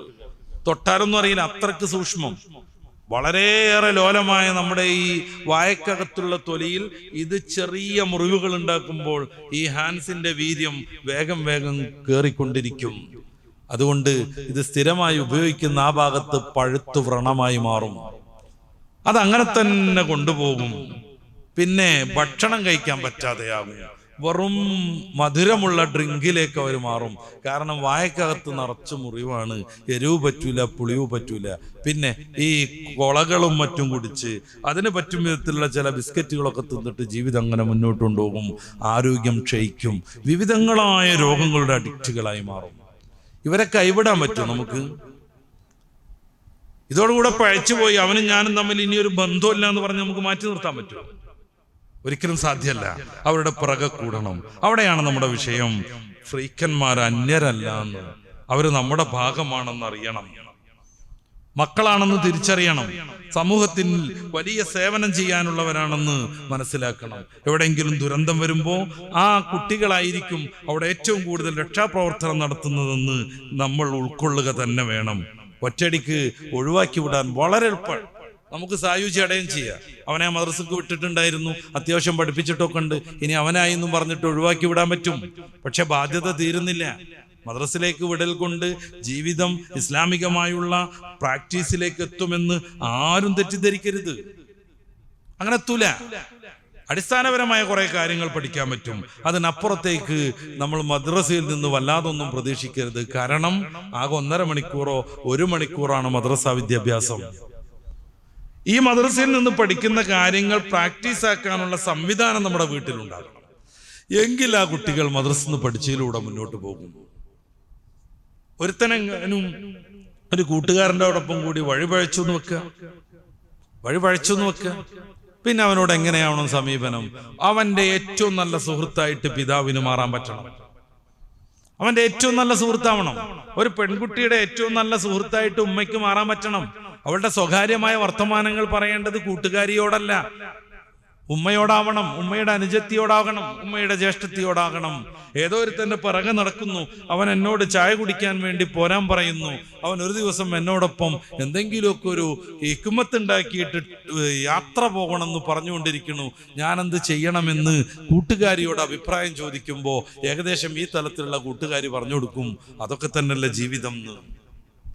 ഉമ്മയുടെ അടുത്തേക്ക് എത്തണം. ഒരുത്തൻ എന്നെ വല്ലാതെ ശല്യം ചെയ്യുന്നു എന്ന് ഉമ്മനോട് പറയാൻ പറ്റണം. അതിന് അതൊക്കെ പറയാൻ പറ്റും എൻ്റെ ഉമ്മനോട് എന്ന് പറയുന്ന സാഹചര്യം വളർത്തിക്കൊണ്ടുവരണം. വാപ്പയായതുകൊണ്ട് ഞാൻ വളരെ ഗൗരവത്തിലാണ്, അവൻ്റെ ഒരു വർത്താനവും ഞാൻ സ്വീകരിക്കൂല എന്ന തലത്തിലല്ല വേണ്ടത്.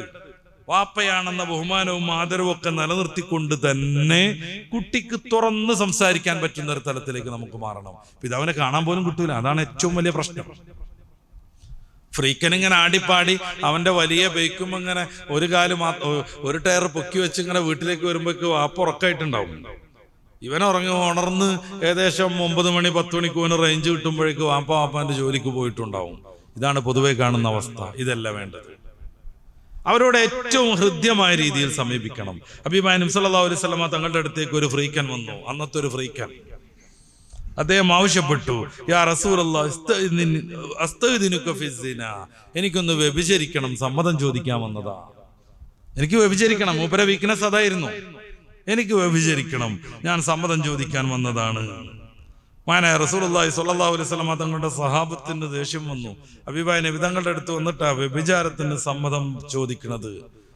അവരിങ്ങനെ ഓരോരുത്തർ വെല്ലങ്ങനെ എഴുന്നേൽക്കാൻ തുടങ്ങി. അവന്റെ ആ വ്യഭിചാരം പോയി ഇപ്പൊ ഞാൻ ശരിയാക്കുന്നു പറഞ്ഞിട്ട് റസൂലുള്ളാഹി തങ്ങൾ പറഞ്ഞു, ദഅൂഹു, വിടുവനെ. നബി സല്ലല്ലാഹു അലൈഹി വസല്ലമ തങ്ങൾ ആ കുട്ടിയെ അടുത്തേക്ക് വിളിച്ചു, അടുത്തിരിക്കാൻ പറഞ്ഞു. നബി സല്ലല്ലാഹു അലൈഹി വസല്ലമ തങ്ങളുടെ ആ ഒരു സൈക്കോളജിക്കലായ മൂവ്മെന്റ് നോക്കണം. സഹാബാക്കറ ഇപ്പൊ ശരിയാക്കി തരാം. അവന്റെ വിചാരിക്കാൻ പൂതി നിർത്തിയിട്ട് ഇങ്ങനെ മെല്ലെ ഇങ്ങനെ കൈ ഇങ്ങനെ വരുത്തിക്കൊണ്ടിരിക്കുമ്പോഴേ മൂപ്പരുടെ വീടിന്റെ അടുത്തേക്ക് എന്ന് പറയാം. എന്നിട്ട് നബി തങ്ങൾ ആ കുട്ടിയുടെ അടുത്തിരുന്നു, ചേർന്നിരുന്നു. എന്നിട്ട് ആ ചെറുപ്പക്കാരനോട് ചോദിച്ചു, യാഹാദാ, ചെങ്ങായി, ആ തർലിസിനാലി ഉമ്മിക്ക, നിന്റെ ഉമ്മനാരെങ്കിലും വ്യഭിചരിക്കണേന് എനിക്ക് ഇഷ്ടാവോ? ഖാൽ, ആ ചെറുപ്പക്കാരൻ പറഞ്ഞു, ലാ, എന്റെ ഉമ്മാനെ വ്യഭിചരിക്കണ എനിക്ക് ഇഷ്ടല്ല. നബി തങ്ങൾ പിന്നെയും ചോദിച്ചു, ലി ഉഖ്തിക, നിന്റെ സഹോദരി ആരെങ്കിലും വ്യഭിചരിക്കുന്നതിന് എനിക്ക് ഇഷ്ടാവോ? അയാൾ ദേഷ്യം പിന്നെയും കൂടി, ഇല്ല, ഞാനും അവളും തമ്മിൽ വലിയ ബന്ധം, അവളെ ആരെങ്കിലും ഒന്ന് വേണ്ടാത്ത രീതിയിൽ സ്പർശിക്കുന്ന പോലും എനിക്ക് ഇഷ്ടല്ല. ലി ബിനത്തിക്ക, എന്നാ നിന്റെ മോളെയായാലോ? ലി അമ്മത്തിക്ക, നിന്റെ ഉമ്മയുടെ സഹോദരിയെ ആയാലോ? ലി ഖാലത്തിക്ക, നിന്റെ വാപ്പാന്റെ സഹോദരിയെ ആയാലോ? ഓരോരുത്തരെ കുറിച്ച് ഇങ്ങനെ ചോദിച്ചുകൊണ്ടിരിക്കുമ്പോ അയാൾ പിന്നെയും പറഞ്ഞില്ല, അതൊന്നും എനിക്ക് ഇഷ്ടല്ല. ആ സമയത്ത് ഹബീബായ റസൂലുള്ളാഹി സ്വല്ലല്ലാഹു അലൈഹി വസല്ലം തങ്ങൾ പറഞ്ഞു, ഫഇന്നന്നാസ ലാ യർളൂ, ഈ വ്യഭിചാരം വൃത്തികെട്ട പരിപാടിയാണ്. പൊതുവെ സാമൂഹിക ബോധമുള്ളവർക്കൊന്നും അത് ഇഷ്ടമുണ്ടാവില്ല. അവരുടെ ഭാര്യമാരാരെങ്കിലും വ്യഭിചരിക്കണമെന്ന് ആരും ഇഷ്ടപ്പെടൂല. അവരുടെ മക്കളെ വ്യഭിചരിക്കണമെന്ന്, അല്ലെങ്കിൽ അവരുടെ അമ്മായിമാരെ, അല്ലെങ്കിൽ അവരുടെ മൂത്തമ്മ ഇളാമ്മമാരെ വ്യഭിചരിക്കണമെന്ന് യാതൊരു ഇഷ്ടം ആർക്കും ഉണ്ടാവില്ല. ഇതാണ് പൊതുവെ സാമൂഹിക ബോധം. ഹബീബായ നബി തങ്ങൾ ആ ചെറുപ്പക്കാരന്റെ ഈ ചെസ്റ്റിൽ ഇങ്ങനെ കൊട്ടുന്നു സ്നേഹത്തോടെ. അവിടുത്തെ ഷറഫാക്കപ്പെട്ട കൈ ആ ചെറുപ്പക്കാരന്റെ നെഞ്ചിൽ ഇങ്ങനെ ഒഴിഞ്ഞുകൊണ്ട് ഹബീബായ റസൂലുള്ളാഹി സ്വല്ലല്ലാഹു അലൈഹി വസല്ലം തങ്ങൾ ചോദിക്കുന്നു, അല്ല മോനെ, നീ വ്യഭിചരിക്കാൻ മോഹമായിട്ട് എൻ്റെ അടുത്ത് സമ്മതം ചോദിച്ചു വന്നല്ലോ. ആ പെണ്ണ് ആരുടെയെങ്കിലും ഉമ്മയായിരിക്കില്ലേ? മകളായിരിക്കില്ലേ? സഹോദരിയാവൂലേ? ആരുടെയെങ്കിലും അമ്മായി ആയിരിക്കില്ലേ? എളാമയോ മൂത്തമ്മയോ ആയിരിക്കില്ലേ? ആരുടെയെങ്കിലും പ്രിയപ്പെട്ട മോളായിരിക്കില്ലേ? അവർക്കും സഹോദരന്മാര് കാണില്ലേ? അവർക്കും മക്കളുണ്ടാവില്ലേ? അവർക്കും മാതാപിതാക്കൾ ഉണ്ടാവില്ലേ? ആ കുട്ടിയെ വ്യഭിചരിക്കാൻ അവർക്ക് ഇഷ്ടമുണ്ടാവുമോ? ആരെങ്കിലും വ്യഭിചരിക്കുന്നത് അവർ ഇഷ്ടപ്പെടുമോ? ഹബീബായ റസൂൽ സ്വല്ലല്ലാഹു അലൈഹി വസല്ലം ആ കുട്ടിക്ക് വേണ്ടി ദുആ ചെയ്യുന്നു, അല്ലാഹുമ്മ ഗ്ഫിർ ദംബ, പടച്ചോനെ ഈ കുട്ടിയുടെ പാപം നീ പൊറുക്കണം. വതഹ്ഹിർ ഖൽബ, ഈ കുട്ടിയുടെ മനസ്സ് നീ വിശുദ്ധമാക്കണം. വഹസ്സിൻ ഫർജ, ഈ കുട്ടിയുടെ സാംസ്കാരിക ലെവൽ നീ ഉയർത്തി കൊടുക്കണം. അവിടെ നിന്നുരുകിയ ചെറുപ്പക്കാരൻ അദ്ദേഹം പോകുമ്പോ പറയുന്ന ഒരു വല്ലാത്ത വർത്താനുണ്ട്. കയറി വന്നപ്പോൾ എനിക്ക് ഏറ്റവും ഇഷ്ടം സിനയായിരുന്നു, ഇറങ്ങിപ്പോകുമ്പോൾ എനിക്ക് ഏറ്റവും വൃത്തികെട്ട അധർമ്മം സിനയാണ്. എങ്ങനെയാവണം നമ്മൾ ഇത്തരം വഴിപഴച്ച ആളുകളോടുള്ള സമീപനമെന്ന് ഈ ഒരു ചരിത്രത്തിൽ നിന്ന് കൃത്യമായി നമുക്ക് ഉൾക്കൊള്ളാൻ പറ്റും. ഒറ്റടിക്ക് പോടാമുക്കെ എന്ന് പറഞ്ഞ് ഒഴിവാക്കുന്ന ഒരു രീതിയുണ്ട്. പേടിച്ച് നാലങ്ങോട്ട് പൊട്ടിച്ച് കൂടുതൽ പിതാവിനോട് വെറുപ്പുണ്ടാക്കുന്ന ഒരു രീതിയുണ്ട്. അടിക്കാൻ പറ്റൂല, ശിക്ഷിക്കാൻ പറ്റൂല, വഴക്ക് പറയാൻ പറ്റൂല എന്നൊന്നും അല്ല ഞാൻ പറയണത്. അതിനൊക്കെ അതിൻ്റെതായ നല്ല രീതികൾ പാലിച്ചാകണം. ആ കുട്ടിയെ വിളിച്ചിരുത്തുക, അവന് ഇങ്ങനെ ഉഴന്ന് ജീവിച്ചു പോയാലുണ്ടാകുന്ന ഭാവിയെ കുറിച്ച് അവനെ ബോധ്യപ്പെടുത്തുക. നമുക്ക് പറ്റൂല എന്നുണ്ടെങ്കിൽ ഖത്തീബിനെ സമീപിക്കാം, മുദരിസിനെ സമീപിക്കാം, സംഘടനാ നേതാക്കളെ സമീപിക്കാം. ഈ കുട്ടി ഇഷ്ടപ്പെടുകയോ ആദരിക്കുകയോ ചെയ്യുന്ന വല്ലിപ്പ മൂത്താപ്പ പോലുള്ളവരെ സമീപിക്കാം. എന്നിട്ട് അവരോട് കാര്യങ്ങളൊക്കെ പറഞ്ഞു കൊടുക്കാം. പതിയെ പതിയെ പതിയെ അവനെ ജീവിതത്തിലേക്ക് തിരിച്ചു കൊണ്ടുവരാൻ പക്വതയുള്ള കൂട്ടുകാരെ നമ്മൾ വേണമെങ്കിൽ നിർണയിച്ചു കൊടുക്കാം. മെല്ലെ മെല്ലെ ഈ ഓനൊന്ന് കമ്പനി ആവണം, നീ പോണ യോഗത്തിലൊക്കെ അവനൊന്ന് കൊണ്ടുപോകണം, നീ മഹദറത്തുൽ ബദരിലേക്ക് പോകണുണ്ടല്ലോ, മെല്ലെ ഒരു ദിവസം അവൻ അവിടെ ഒന്ന് എത്തിക്കണം. എന്നിട്ട് പതിയെ പതിയെ പതിയെ അവന്റെ മുട്ടുവരെയുള്ള വിവിധങ്ങളായ ഗോഷ്ഠികളിൽ, പോക്കിരിത്തരങ്ങളിൽ ഓരോന്നോരോന്ന് ഒഴിവാക്കിയിട്ട് അവന്റെ കൈയൊന്ന് വെളിച്ചം കാണിക്കണം. ഈ സമീപനം പറ്റുന്നില്ലെങ്കിൽ ജനിച്ചത് അബദ്ധമായി തീരും. പക്ഷെ ഖുർആനിൽ ഒരു കുട്ടിയെ കുറിച്ച് പറയുന്നുണ്ട്, ഇന്നഹു അമലുൻ ഗൈറു സാലിഹ്, അതൊരു വൃത്തികെട്ട ഏർപ്പാടായി പോയിട്ടുണ്ട്. ആ കുട്ടിയെ കുറിച്ച് ഖുർആൻ പറയാം, ഇന്നഹു അമലുൻ ഗൈറു സാലിഹ്, തീരെ കൊള്ളാത്തൊരു സാധനാണത്. ഈ ഒരു തലത്തിലുള്ള പ്രയോഗം നമ്മുടെ മക്കളെ കുറിച്ച്, നമ്മുടെ ബന്ധുമിത്രാദികളെ കുറിച്ച് സമൂഹം ഒന്നിച്ചു പറയുമ്പോൾ നമ്മുടെ മനസ്സ് എങ്ങനെ ഉണ്ടാവും എന്നുള്ളതിനെ കുറിച്ച് കൂടെ ആലോചിക്കാം. പതിയെ പതിയെ പതിയെ ഒറ്റങ്ങൾ മയക്കുമരുന്നിന്റെ ആളുകളാകുന്നു. നേരത്തെ ഞാൻ പറഞ്ഞതുപോലെ മദ്യപാനം പോലെ പോലും അല്ലത്. മദ്യപാനത്തിൽ നിന്ന് മോചിപ്പിക്കാനുള്ള മരുന്നുകളും രീതികളൊക്കെ ഉണ്ട്. മയക്കുമരുന്നിൽ ഒരു കുട്ടി പൂർണ്ണമായി ലയിച്ചു ചേർന്നാൽ അവനെ രക്ഷപ്പെടുത്താൻ വലിയ പാടാണെന്നാണ് അത് സംബന്ധമായ പഠനങ്ങൾ. അതിലേക്ക് എത്താതെ ശ്രദ്ധിക്കണം. ചെറിയ സ്മോക്കിംഗ് മുതൽ അത് എടുത്തുപോയിന്ന്. സത്യത്തിൽ പണ്ടൊക്കെ വലിയ ദോഷകരല്ലാത്ത ഈ ഒരു ബീഡി വലി, സിഗരറ്റ് വലിയൊക്കെ ഉണ്ടായിരുന്നു. വലിയ ദോഷകരല്ല എന്ന് പറയുന്നത് അതിമ്മ നിൽക്കും, അതിന്റെ അപ്പുറത്തേക്ക് ചുരുട്ടൂല, അതിന്റെ ആ പുകയില മാറ്റിയിട്ട് വേറൊന്നും തിരികെ കയറ്റൂല. അങ്ങനെ ഒരു വ്യാപകമായ ഒരു പുകവലിക്കാലം ഉണ്ടായിരുന്നു. കല്യാണത്തിനൊക്കെ പോകുമ്പോൾ മുന്നിൽ തന്നെ ഒരാൾ നിന്നിട്ട് ഇങ്ങനെ സിഗരറ്റ് ഓരോന്ന് എടുത്തു കൊടുക്കുന്ന ഒരു കാലം. അവിടുന്ന് പതിയെ പതിയെ പിന്നെ വന്നു. പിന്നെ ഗൾഫുകാരൊക്കെ വരുമ്പോൾ വലിയൊരു ഹദിയായിട്ട് 3-5 കൊടുത്തൊരു കാലം ഉണ്ടായിരുന്നു. അത് കിട്ടിയ ഭയങ്കര ഉഷാറുള്ള ഗൾഫുകാരനായിട്ട് നമ്മളങ്ങോട്ട് അംഗീകരിച്ചു കൊടുക്കും. പക്ഷേ ഇടക്കാലത്ത് അതിനോട് വല്ലാത്തൊരു വിരക്തി വന്നു. അതിന്റെ ആരോഗ്യ പ്രശ്നങ്ങൾ പഠിച്ച സമൂഹം രൂപപ്പെട്ടത് കൊണ്ടാവാം, അല്ലെങ്കിൽ വിവിധങ്ങളായ സംഘടനകൾ അവരുടെ അനുയായികൾക്ക് ഉപദേശം കൊടുത്തത് കൊണ്ടാവാം, അതങ്ങനെ മാറി വന്നു. ഇപ്പോ ആ പഴയ ട്രെൻഡിലേക്ക് മാരകമായി തിരിച്ചു പോകുന്നു. ചെറുപ്പക്കാർ ഏതെങ്കിലും ഒരു അങ്ങാടിയിൽ ഇത്തിരി ഒഴിഞ്ഞ മൂലയിൽ 3-4 ബൈക്കിൽ ഇരിക്കുന്നുണ്ടെങ്കിൽ അവരുടെ കയ്യിൽ ചൂട്ട് കത്തിച്ചിട്ടുണ്ടാകും. അത് മാരകമായ ചൂട്ടുകളാണ്. എന്നല്ല, ആൺകുട്ടികളും പെൺകുട്ടികളും ഒരുമിച്ച് നിന്ന് ആൺകുട്ടി കത്തിക്കുന്നു, അവനൊന്ന് വലിക്കുന്നു, പെൺകുട്ടിക്ക് വെച്ചു കൊടുക്കുന്നു, അവൾ ആഞ്ഞു വലിക്കുന്നു. അങ്ങനെ മാറി മാറി മാറി വലിക്കുന്ന സ്വഭാവവും കൂടി വരുന്നു. ഇതിനിടക്ക് ഈ ഇലക്ട്രോണിക് സിഗരറ്റുകളുണ്ട്. ശരീരത്തിന്റെ ഉള്ളും മൊത്തം കണ്ട് ദ്രവിപ്പിച്ച് കളയുന്ന അത്ര മാരകമായത് അത് കുട്ടികൾ വ്യാപകമായി ഉപയോഗിച്ചുകൊണ്ടിരിക്കുന്നു. പെൺകുട്ടികളും ആൺകുട്ടികളും ഒന്നിച്ചു ചേർന്ന് വലിക്കുന്നു. നിർലജ്ജം പെൺകുട്ടികൾ എല്ലാവരും ഒന്നിച്ചു വലിച്ചിട്ട് അങ്ങാടിയിലൂടെ യാത്ര പോകുന്നത് കാണേണ്ടി വരുന്നു. ആൺകുട്ടി കത്തിച്ച് അവൻ വലിക്കണ്, പിന്നെ പെൺകുട്ടിക്ക് വെച്ചുകൊടുക്കണ്, പിന്നെ അവൻ വലിക്കണ്, പിന്നെ വെച്ചുകൊടുക്കണ്. ഈ രീതിയിലുള്ള സംസ്കാരവും വരുന്നു. ക്യാമ്പസുകളിലും അങ്ങാടികളിലും അതുപോലെയുള്ള ബസ് സ്റ്റോപ്പുകളിലും റെയിൽവേ സ്റ്റേഷനുകളിലും ഇത് വ്യാപകമായി കൊണ്ടിരിക്കുന്നു. ഇതിൽ നിന്ന് അടുത്ത സ്റ്റെപ്പിലേക്ക് കയറും, കഞ്ചാവിലേക്ക് എത്തും, അവിടുന്ന് മരിജുവാനയിലേക്ക് എത്തും, അവിടുന്ന് അതിന്റെ അപ്പുറമുള്ള സംഗതികളിലേക്ക് എത്തും. ഏതാനും 4-5 ചെറിയ പഞ്ചസാരയേക്കാൾ ചെറിയ തരി, പഞ്ചസാരയുടെ തരിയേക്കാൾ ചെറിയ തരി, ഇത് ചില പ്രത്യേക രീതിയിൽ ഉപയോഗിക്കുന്നതോടുകൂടെ 2 ദിവസത്തോളം സ്വപ്നം കാണാനാകുന്നു. ഇതാണ് ഈ ബ്രൗൺ ഷുഗറിന്റെ ഒക്കെ ഒരു പ്രശ്നം. അത് ഉപയോഗം പിന്നീട് ഇഞ്ചക്ഷനിൽ നിന്ന് മാറി ഞരമ്പ് കിട്ടാതെ വരുന്ന സമയത്ത് ലൈംഗികാവയവങ്ങളിൽ പോലും ഇഞ്ചക്ട് ചെയ്യുന്ന തലത്തിലേക്ക് എത്തുന്നു. അങ്ങനെ ഏതെങ്കിലും ഒഴിഞ്ഞ കെട്ടിടങ്ങൾക്കുള്ളിൽ മരണപ്പെട്ട് 2-3 ദിവസമായിട്ട് കണ്ടെത്തേണ്ടി വരുന്നു. ചില പോലീസ് അധികാരികളുടെ പ്രസംഗങ്ങളും പ്രഭാഷണങ്ങളും എഴുത്തുകളും നമുക്ക് കേൾക്കാം. സിബി മാത്യു എന്ന് പറയുന്ന മുൻ DGPയുടെ കേരളം ഇങ്ങനെ മരിക്കണമോ എന്ന് പറയുന്ന ഒരു പുസ്തകമുണ്ട്. മയക്കുമരുന്നിന്റെയും മദ്യത്തിന്റെയും വ്യാപനത്തെ കുറിച്ച് പറയുന്നത്. അവിടെയും അദ്ദേഹം പറയുന്ന ഒരു പ്രധാനപ്പെട്ട കാര്യം ശ്രദ്ധിക്കാതെ പോകരുത്.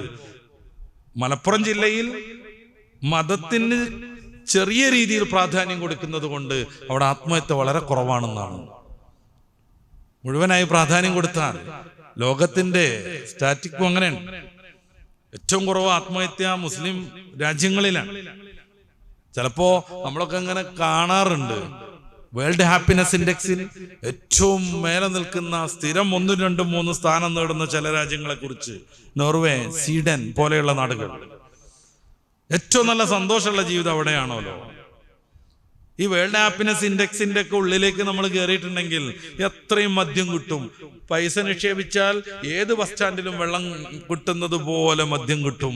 അപ്പൊ അവർക്ക് സന്തോഷാവും. ആരെയും വ്യഭിചരിക്കാം, ഫ്രീ സെക്സ്, ആരെയും വ്യഭിചരിക്കാം, അതിനൊന്നും ഒരു നിയമ തടസ്സങ്ങളുമില്ല. അടിച്ചു പൊളിച്ച് ജീവിക്കാം. മാതാവിനെയും പിതാവിനെയും സ്വന്തം മക്കൾ ഇത്തിരി വലുതാകുമ്പോഴേക്ക് വൃദ്ധസദനങ്ങളിൽ കൊണ്ടുപോയാക്കാം. അതിനൊക്കെ വ്യവസ്ഥാപിത സംവിധാനങ്ങളുണ്ട്. അങ്ങനെ ഞാനും എൻ്റെ ഭാര്യയും എൻ്റെ മകനും എൻ്റെ മകളും എന്ന രീതിയിൽ ജീവിതത്തിൽ വളരെയേറെ ആനന്ദം നേടാം. ഈ 1000 ആളുകളോടാണ് ചോദിക്കുന്നത്, നിങ്ങളുടെ ജീവിതം എങ്ങനെയുണ്ട്? അടിച്ചു പൊളിയാന്ന് പറയും. അങ്ങനെയാണ് വേൾഡ് ഹാപ്പിനെസ് ഇൻഡെക്സിൽ ഇത്തരം നാടുകൾ സ്ഥിരം മുന്നോട്ട് വരുന്നത്, ഒന്നാമതാകുന്നത്. എന്നാൽ യാഥാർത്ഥ്യമോ, ലോകത്തെ ഏറ്റവും കൂടുതൽ ആത്മഹത്യ ഇത്തരം നാടുകളിലാണ്. ജീവിതത്തിന് വലിയ സന്തോഷം ഉണ്ടെങ്കിൽ ഒരിക്കലും ആത്മഹത്യയിലേക്ക് എത്തൂല. അവര് കാണുന്നത് കൃത്രിമമായ മദ്യപാനത്തിന്റെയും വ്യഭിചാരത്തിന്റെയും സ്വാതന്ത്ര്യം കൊണ്ടുള്ള സന്തോഷമാണ്. അതിന് അല്പായുസേയുള്ളൂ, പിന്നീട് ജീവിതം തകർന്നു പോകുന്നു. ഏറ്റവും കൂടുതൽ ആത്മഹത്യ ഇത്തരം നാടുകളിലാണ്. അത് മതമില്ലായിട്ടാണെന്നൊക്കെ പറയുന്ന ചില വിശദീകരണങ്ങളുണ്ട്. അത് ഓരോന്ന് പോയിന്റ് പറയാൻ എനിക്ക് സമയമില്ല. മതം ഉള്ളത് കൊണ്ടേയല്ല. അങ്ങനെയാണെങ്കിൽ വേൾഡ് ഹാപ്പിനെസ് ഇൻഡെക്സിൽ മതത്തിന് ഇതിലൊരു സ്വാധീനമല്ല. അങ്ങനെയല്ലായിരുന്നുവെങ്കിൽ വേൾഡ് ഹാപ്പിനെസ് ഇൻഡെക്സിൽ തീരെ മതമില്ലാത്ത കുറെ നാടുകൾ ഒന്നാമതെത്തണമായിരുന്നു. കൊറിയയെ പോലെ, ചൈനയെ പോലെ. പക്ഷെ അവരൊക്കെ 100ന്റെ പുറത്തും അതിന്റെ അപ്പുറത്തുമാണ്. പിന്നെ സ്വീഡൻ, നോർവേ പോലെയുള്ള നാടുകൾ മതമില്ലായ്മയില്ല. പക്ഷെ മതം വ്യക്തി ജീവിതത്തിൽ ഒതുക്കുന്ന ഒരു രീതിയാണ് അവർക്കുള്ളത്. അവിടെയുള്ള നാടുകളും അവിടെയുള്ള ആളുകളും ഏകദേശം 70-80% മതവിശ്വാസികൾ തന്നെയാണ്. അപ്പൊ മദ്യപാനം സുലഭമായി നടക്കുമ്പോൾ സന്തോഷം വരുന്നുള്ളൊരു ചിന്തയിലേക്ക് സമൂഹം എത്തിയിട്ടുണ്ട്. അതിന് സിനിമ കാരണമാണ്, സീരിയൽ കാരണമാണ്. എന്തെങ്കിലും ടെൻഷൻ ഉണ്ടെങ്കിൽ അപ്പൊ കുടിക്കണമെന്നാണ് സിനിമക്കാരൻ പറയാ. ഇതിനെ അനുകരിക്കുന്ന ആളുകൾ പതിയെ പതിയെ പതിയെ മദ്യപാനത്തിന്റെ അഡിക്റ്റുകളാകുന്നു.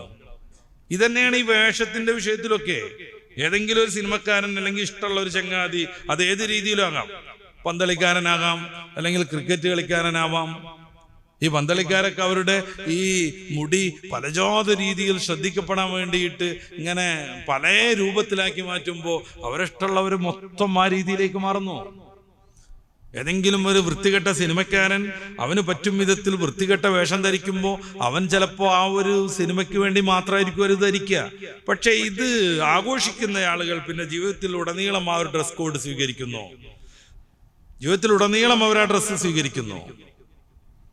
അപ്പൊ ഈ അനുകരണ ഭ്രമങ്ങളിൽ നിന്ന് മാറ്റണം. അനുകരിക്കാൻ പറ്റുന്ന ഏറ്റവും വലിയ മഹാൻ ഹബീബായ നബിതങ്ങളെ കുറിച്ച് ചെറുപ്പം മുതൽ പഠിപ്പിച്ചുകൊണ്ടിരിക്കണം. അവന്റെ ജീവിതത്തിൽ, അവന്റെ മനസ്സിൽ ഏത് സംഘർഷമുണ്ടെങ്കിലും ഹബീബായ നബിതങ്ങളെ ഓർമ്മ വരണം.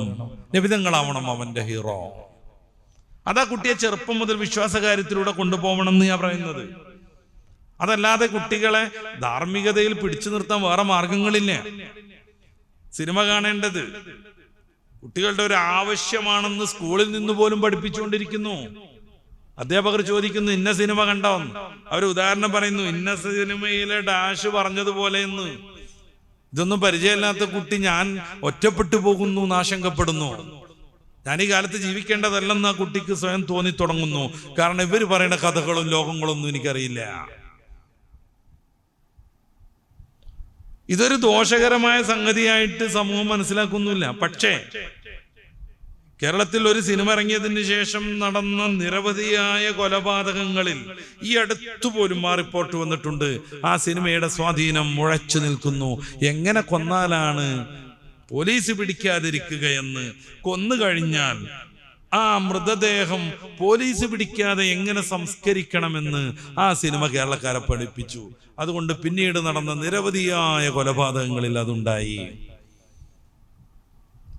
ബൈക്കുകൾ പോലും അങ്ങനെ വന്നു.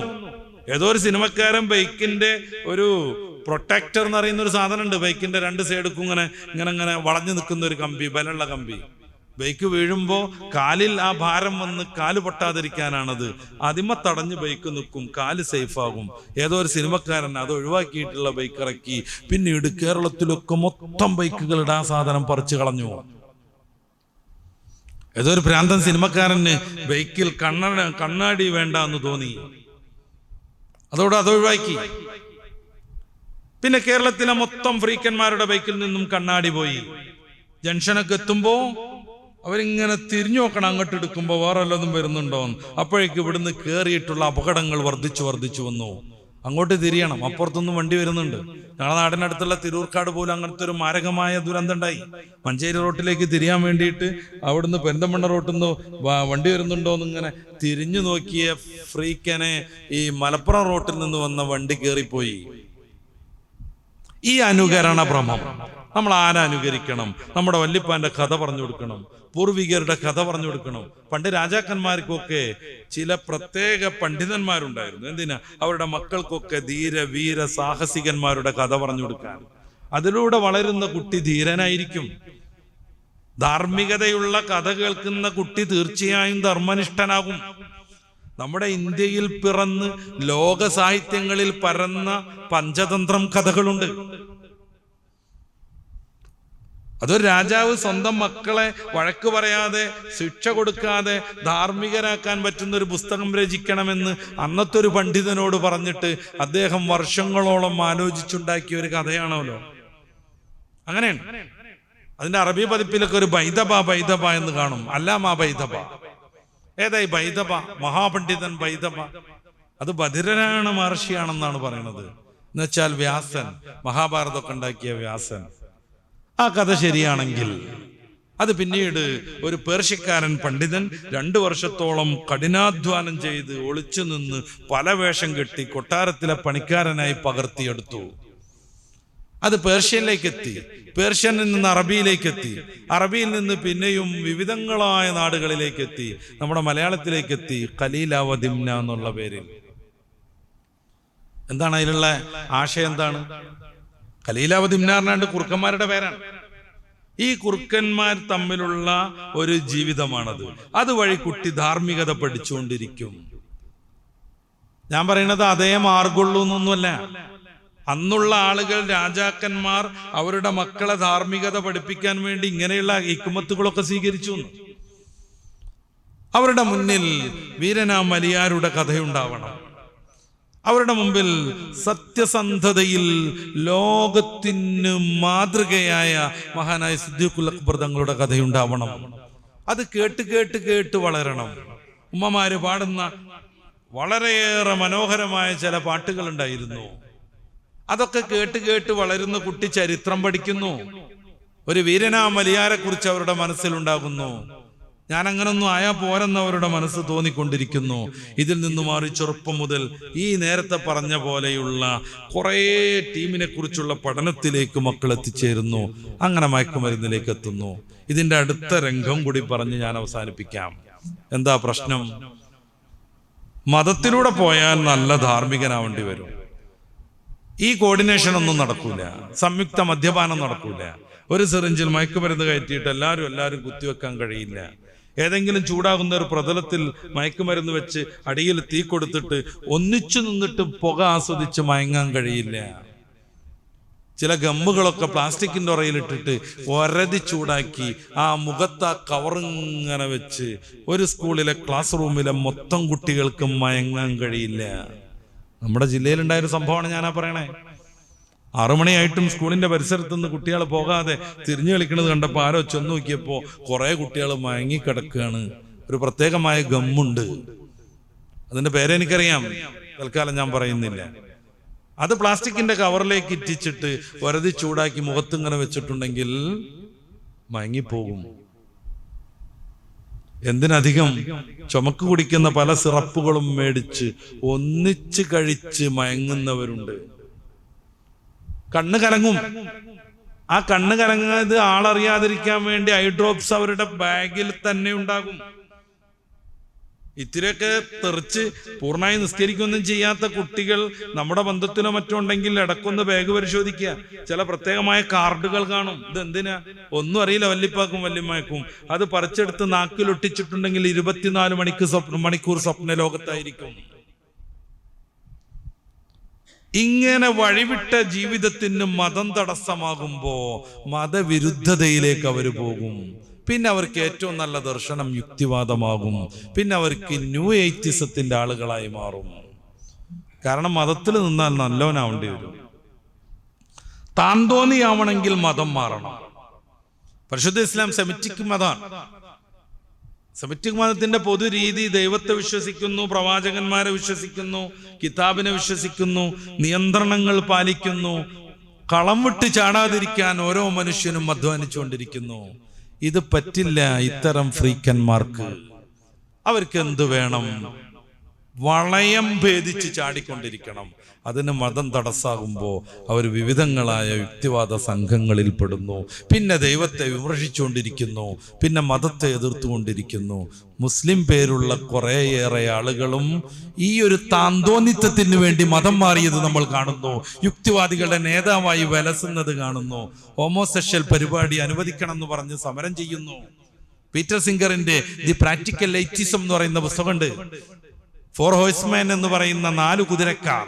ന്യൂ എയ്റ്റിസം 2001 ശേഷം ലോകത്ത് പ്രചരിപ്പിച്ച 4 നേതാക്കളിൽ പ്രമുഖനായ പീറ്റർ സിംഗർ, അദ്ദേഹത്തിന്റെ പ്രാക്ടിക്കൽ എയ്റ്റിസത്തിൽ അദ്ദേഹം ചർച്ച ചെയ്യുന്ന പ്രധാനപ്പെട്ട ചില കാര്യങ്ങൾ ഇൻസിസ്റ്റ് അനുവദിക്കണമെന്നാണ്. എന്ന് വെച്ചാൽ സ്വന്തം മകളെയും ഉമ്മയെയും സഹോദരിയെയും ലൈംഗിക ബന്ധത്തിൽ ഏർപ്പെടാനുള്ള സമ്മതം കിട്ടണമെന്നാണ്. മറ്റൊന്ന്, വികലാംഗനായി ജനിക്കുന്ന കുട്ടിയെ കൊന്നുകളയണമെന്നാണ്.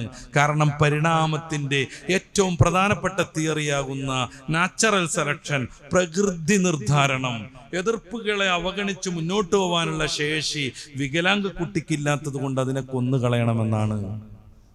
മനുഷ്യനിത് ചേരില്ല, മതം ഇത് സമ്മതിക്കില്ല. മതം ഇത്തരം കാര്യങ്ങളിൽ നിഷ്ഠ പുലർത്തുമ്പോ ഈ മതത്തിന്റെ ബൗണ്ടറിയിൽ നിന്ന് ചാടിപ്പോകണം. അങ്ങനെ വീഡിയോ പ്രസിദ്ധീകരിച്ചു കൊണ്ടിരിക്കണം. അള്ളാഹു ശരിയല്ല, റസൂല് ശരിയല്ല എന്നും പറഞ്ഞിട്ട്.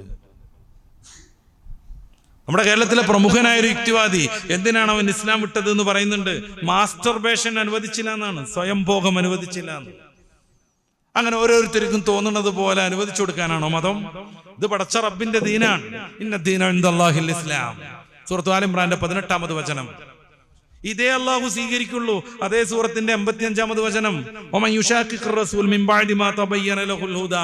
സൂറത്തു നിസാഇൽ അങ്ങനെയാണ് പറയണത്. അതിന്റെ 115-ാമത് വചനം. അള്ളാഹുവിന്റെ ദർശനമല്ലാതെ മനുഷ്യന് സ്വീകരിക്കാൻ പറ്റൂല. അതുകൊണ്ടാണ് സൂറത്തുൽ മാഇദയുടെ 5-ാമത്തെ വചനം 3-ാമത്തെ വചനത്തിൽ അൽയൗമ അക്മൽതു ലക്കും ദീനുക്കും വഅത്മംതു അലൈക്കും നിഅമതി വറദിതു ബിക്കുമുൽ ഇസ്ലാമ ദീന. ഇസ്ലാമിനെ ദീനായിട്ട്. കാരണം അത് പ്രകൃതിയുടെ ദർശനമാണ്, മാനവന്റെ ജീവിത പദ്ധതിയാണ്. ഇത് പറ്റൂല എന്ന് കരുതുമ്പോ പിടുത്തം മുട്ടി ചാടും. മയക്കുമരുന്ന് കുത്തണം, ഇസ്ലാം അതിന് വിരുദ്ധമാണെന്ന് പറയുമ്പോൾ എന്നാ ഇസ്ലാം എനിക്ക് വേണ്ട എന്ന് പറയും. പിന്നെ പോയി എത്തിയ ദുരന്തം ന്യായീകരിക്കാൻ വേണ്ടി ഇടക്കിടക്കിടക്ക് ചാനലിൽ പ്രത്യക്ഷപ്പെടും. എല്ലാവരും നല്ല രീതിയിലാണ് സൃഷ്ടിക്കപ്പെട്ടതെന്ന് റസൂൽ പറയുന്നു. ആ രീതിയിലേക്ക് തന്നെ നമ്മുടെ മക്കളെ കൊണ്ടുപോകണം. ദീനിനിഷ്ഠയോടുകൂടെ വളർത്തണം. ഏതെങ്കിലുമൊക്കെ മക്കൾ ഇതിന് വിരുദ്ധമായ രീതിയിൽ, നമ്മൾ നേരത്തെ പറഞ്ഞ മാതിരി കീറിയ ട്രൗസറൊക്കെ ഇട്ടിട്ട് അവിടെ ഇവിടെ മാലിട്ടിട്ട് കടുക്കനിട്ടിട്ട് മുടിയൊക്കെ ഇങ്ങനെ മുരിങ്ങാക്കായ് പോലെ ആക്കിയിട്ട് പലവിധ കളറൊക്കെ കൊടുത്ത് നടക്കുമ്പോൾ അവരെ വെറുക്കരുത്, അധിക്ഷേപിക്കരുത്, മാറ്റി നിർത്തരുത്. അവരന്യരല്ലെന്ന ബോധം വേണം. സാമൂഹികമായി അവരെ സംസ്കരിക്കാനുള്ള ഒരു സംവിധാനം ഉണ്ടാക്കണം. നന്നേ ചുരുങ്ങിയത് വീടകങ്ങളിൽ, ബന്ധുമിത്രാദികളിൽ ഇത്തരം ആളുകൾ ഉണ്ടെങ്കിൽ അവരെയെങ്കിലും വിശുദ്ധമായ രീതിയിലേക്ക്, മര്യാദയ്ക്ക് ജീവിക്കുന്ന അവസ്ഥയിലേക്ക്, മയക്കുമരുന്നിൽ നിന്നും അധർമ്മങ്ങളിൽ നിന്നും മാറി നിൽക്കുന്ന അവസ്ഥയിലേക്ക് കൊണ്ടുവരാൻ നമുക്ക് പറ്റണം. അതിന് ഫ്രീക്കന്മാർ അന്യരല്ലെന്ന ബോധം വേണം. അവരും നമ്മുടെ ആളുകളാണെന്ന്, സൊസൈറ്റിയുടെ ഭാഗമാണെന്ന്, പല പല സേവനങ്ങൾക്കും പല പല ദുരിതാശ്വാസ പ്രവർത്തനങ്ങൾക്കും ഏറ്റവും മുന്നിൽ നിൽക്കാൻ ഈ ചെറുപ്പക്കാർ തയ്യാറാണെന്ന് നമ്മൾ മനസ്സിലാക്കണം. അങ്ങനെ നല്ല ഒരു സാമൂഹിക സൃഷ്ടിക്ക് അധ്വാനിക്കാൻ നമുക്ക് സാധ്യമാവണം. നമ്മുടെ ഇന്നത്തെ ക്ലാസ് അതിന് പ്രചോദനമാവട്ടെ എന്ന് ആത്മാർത്ഥമായി പ്രാർത്ഥിച്ച് ഞാൻ എൻ്റെ വാക്കുകൾ അവസാനിപ്പിക്കുന്നു. നമ്മുമായി ബന്ധപ്പെട്ട പലരും വിവിധങ്ങളായ രോഗങ്ങളിൽ പരിക്ഷീണിതരാണ്. അള്ളാഹു എല്ലാവർക്കും ശമനം നൽകട്ടെ. വയനാട്ടിലടക്കം ദുരന്തങ്ങളിൽപ്പെട്ട് മരിച്ച എല്ലാ മുഅ്മിനീങ്ങൾക്കും അള്ളാഹു സ്വർഗം നൽകട്ടെ, മഗ്ഫിറത്ത് നൽകട്ടെ. മരണപ്പെട്ട എല്ലാവരുടെ ബന്ധുക്കൾക്കും അള്ളാഹു മനസ്സമാധാനം നൽകട്ടെ. റബ്ബനാ ആതിനാ ഫിദ്ദുനിയ ഹസന വഫിൽ ആഖിറതി ഹസനത വഖിനാ അദാബന്നാർ. ആമീൻ ബിറഹ്മതിക യാ അർഹമർ റഹീമീൻ. അസ്സലാമു അലൈക്കും വറഹ്മത്തുള്ളാഹി.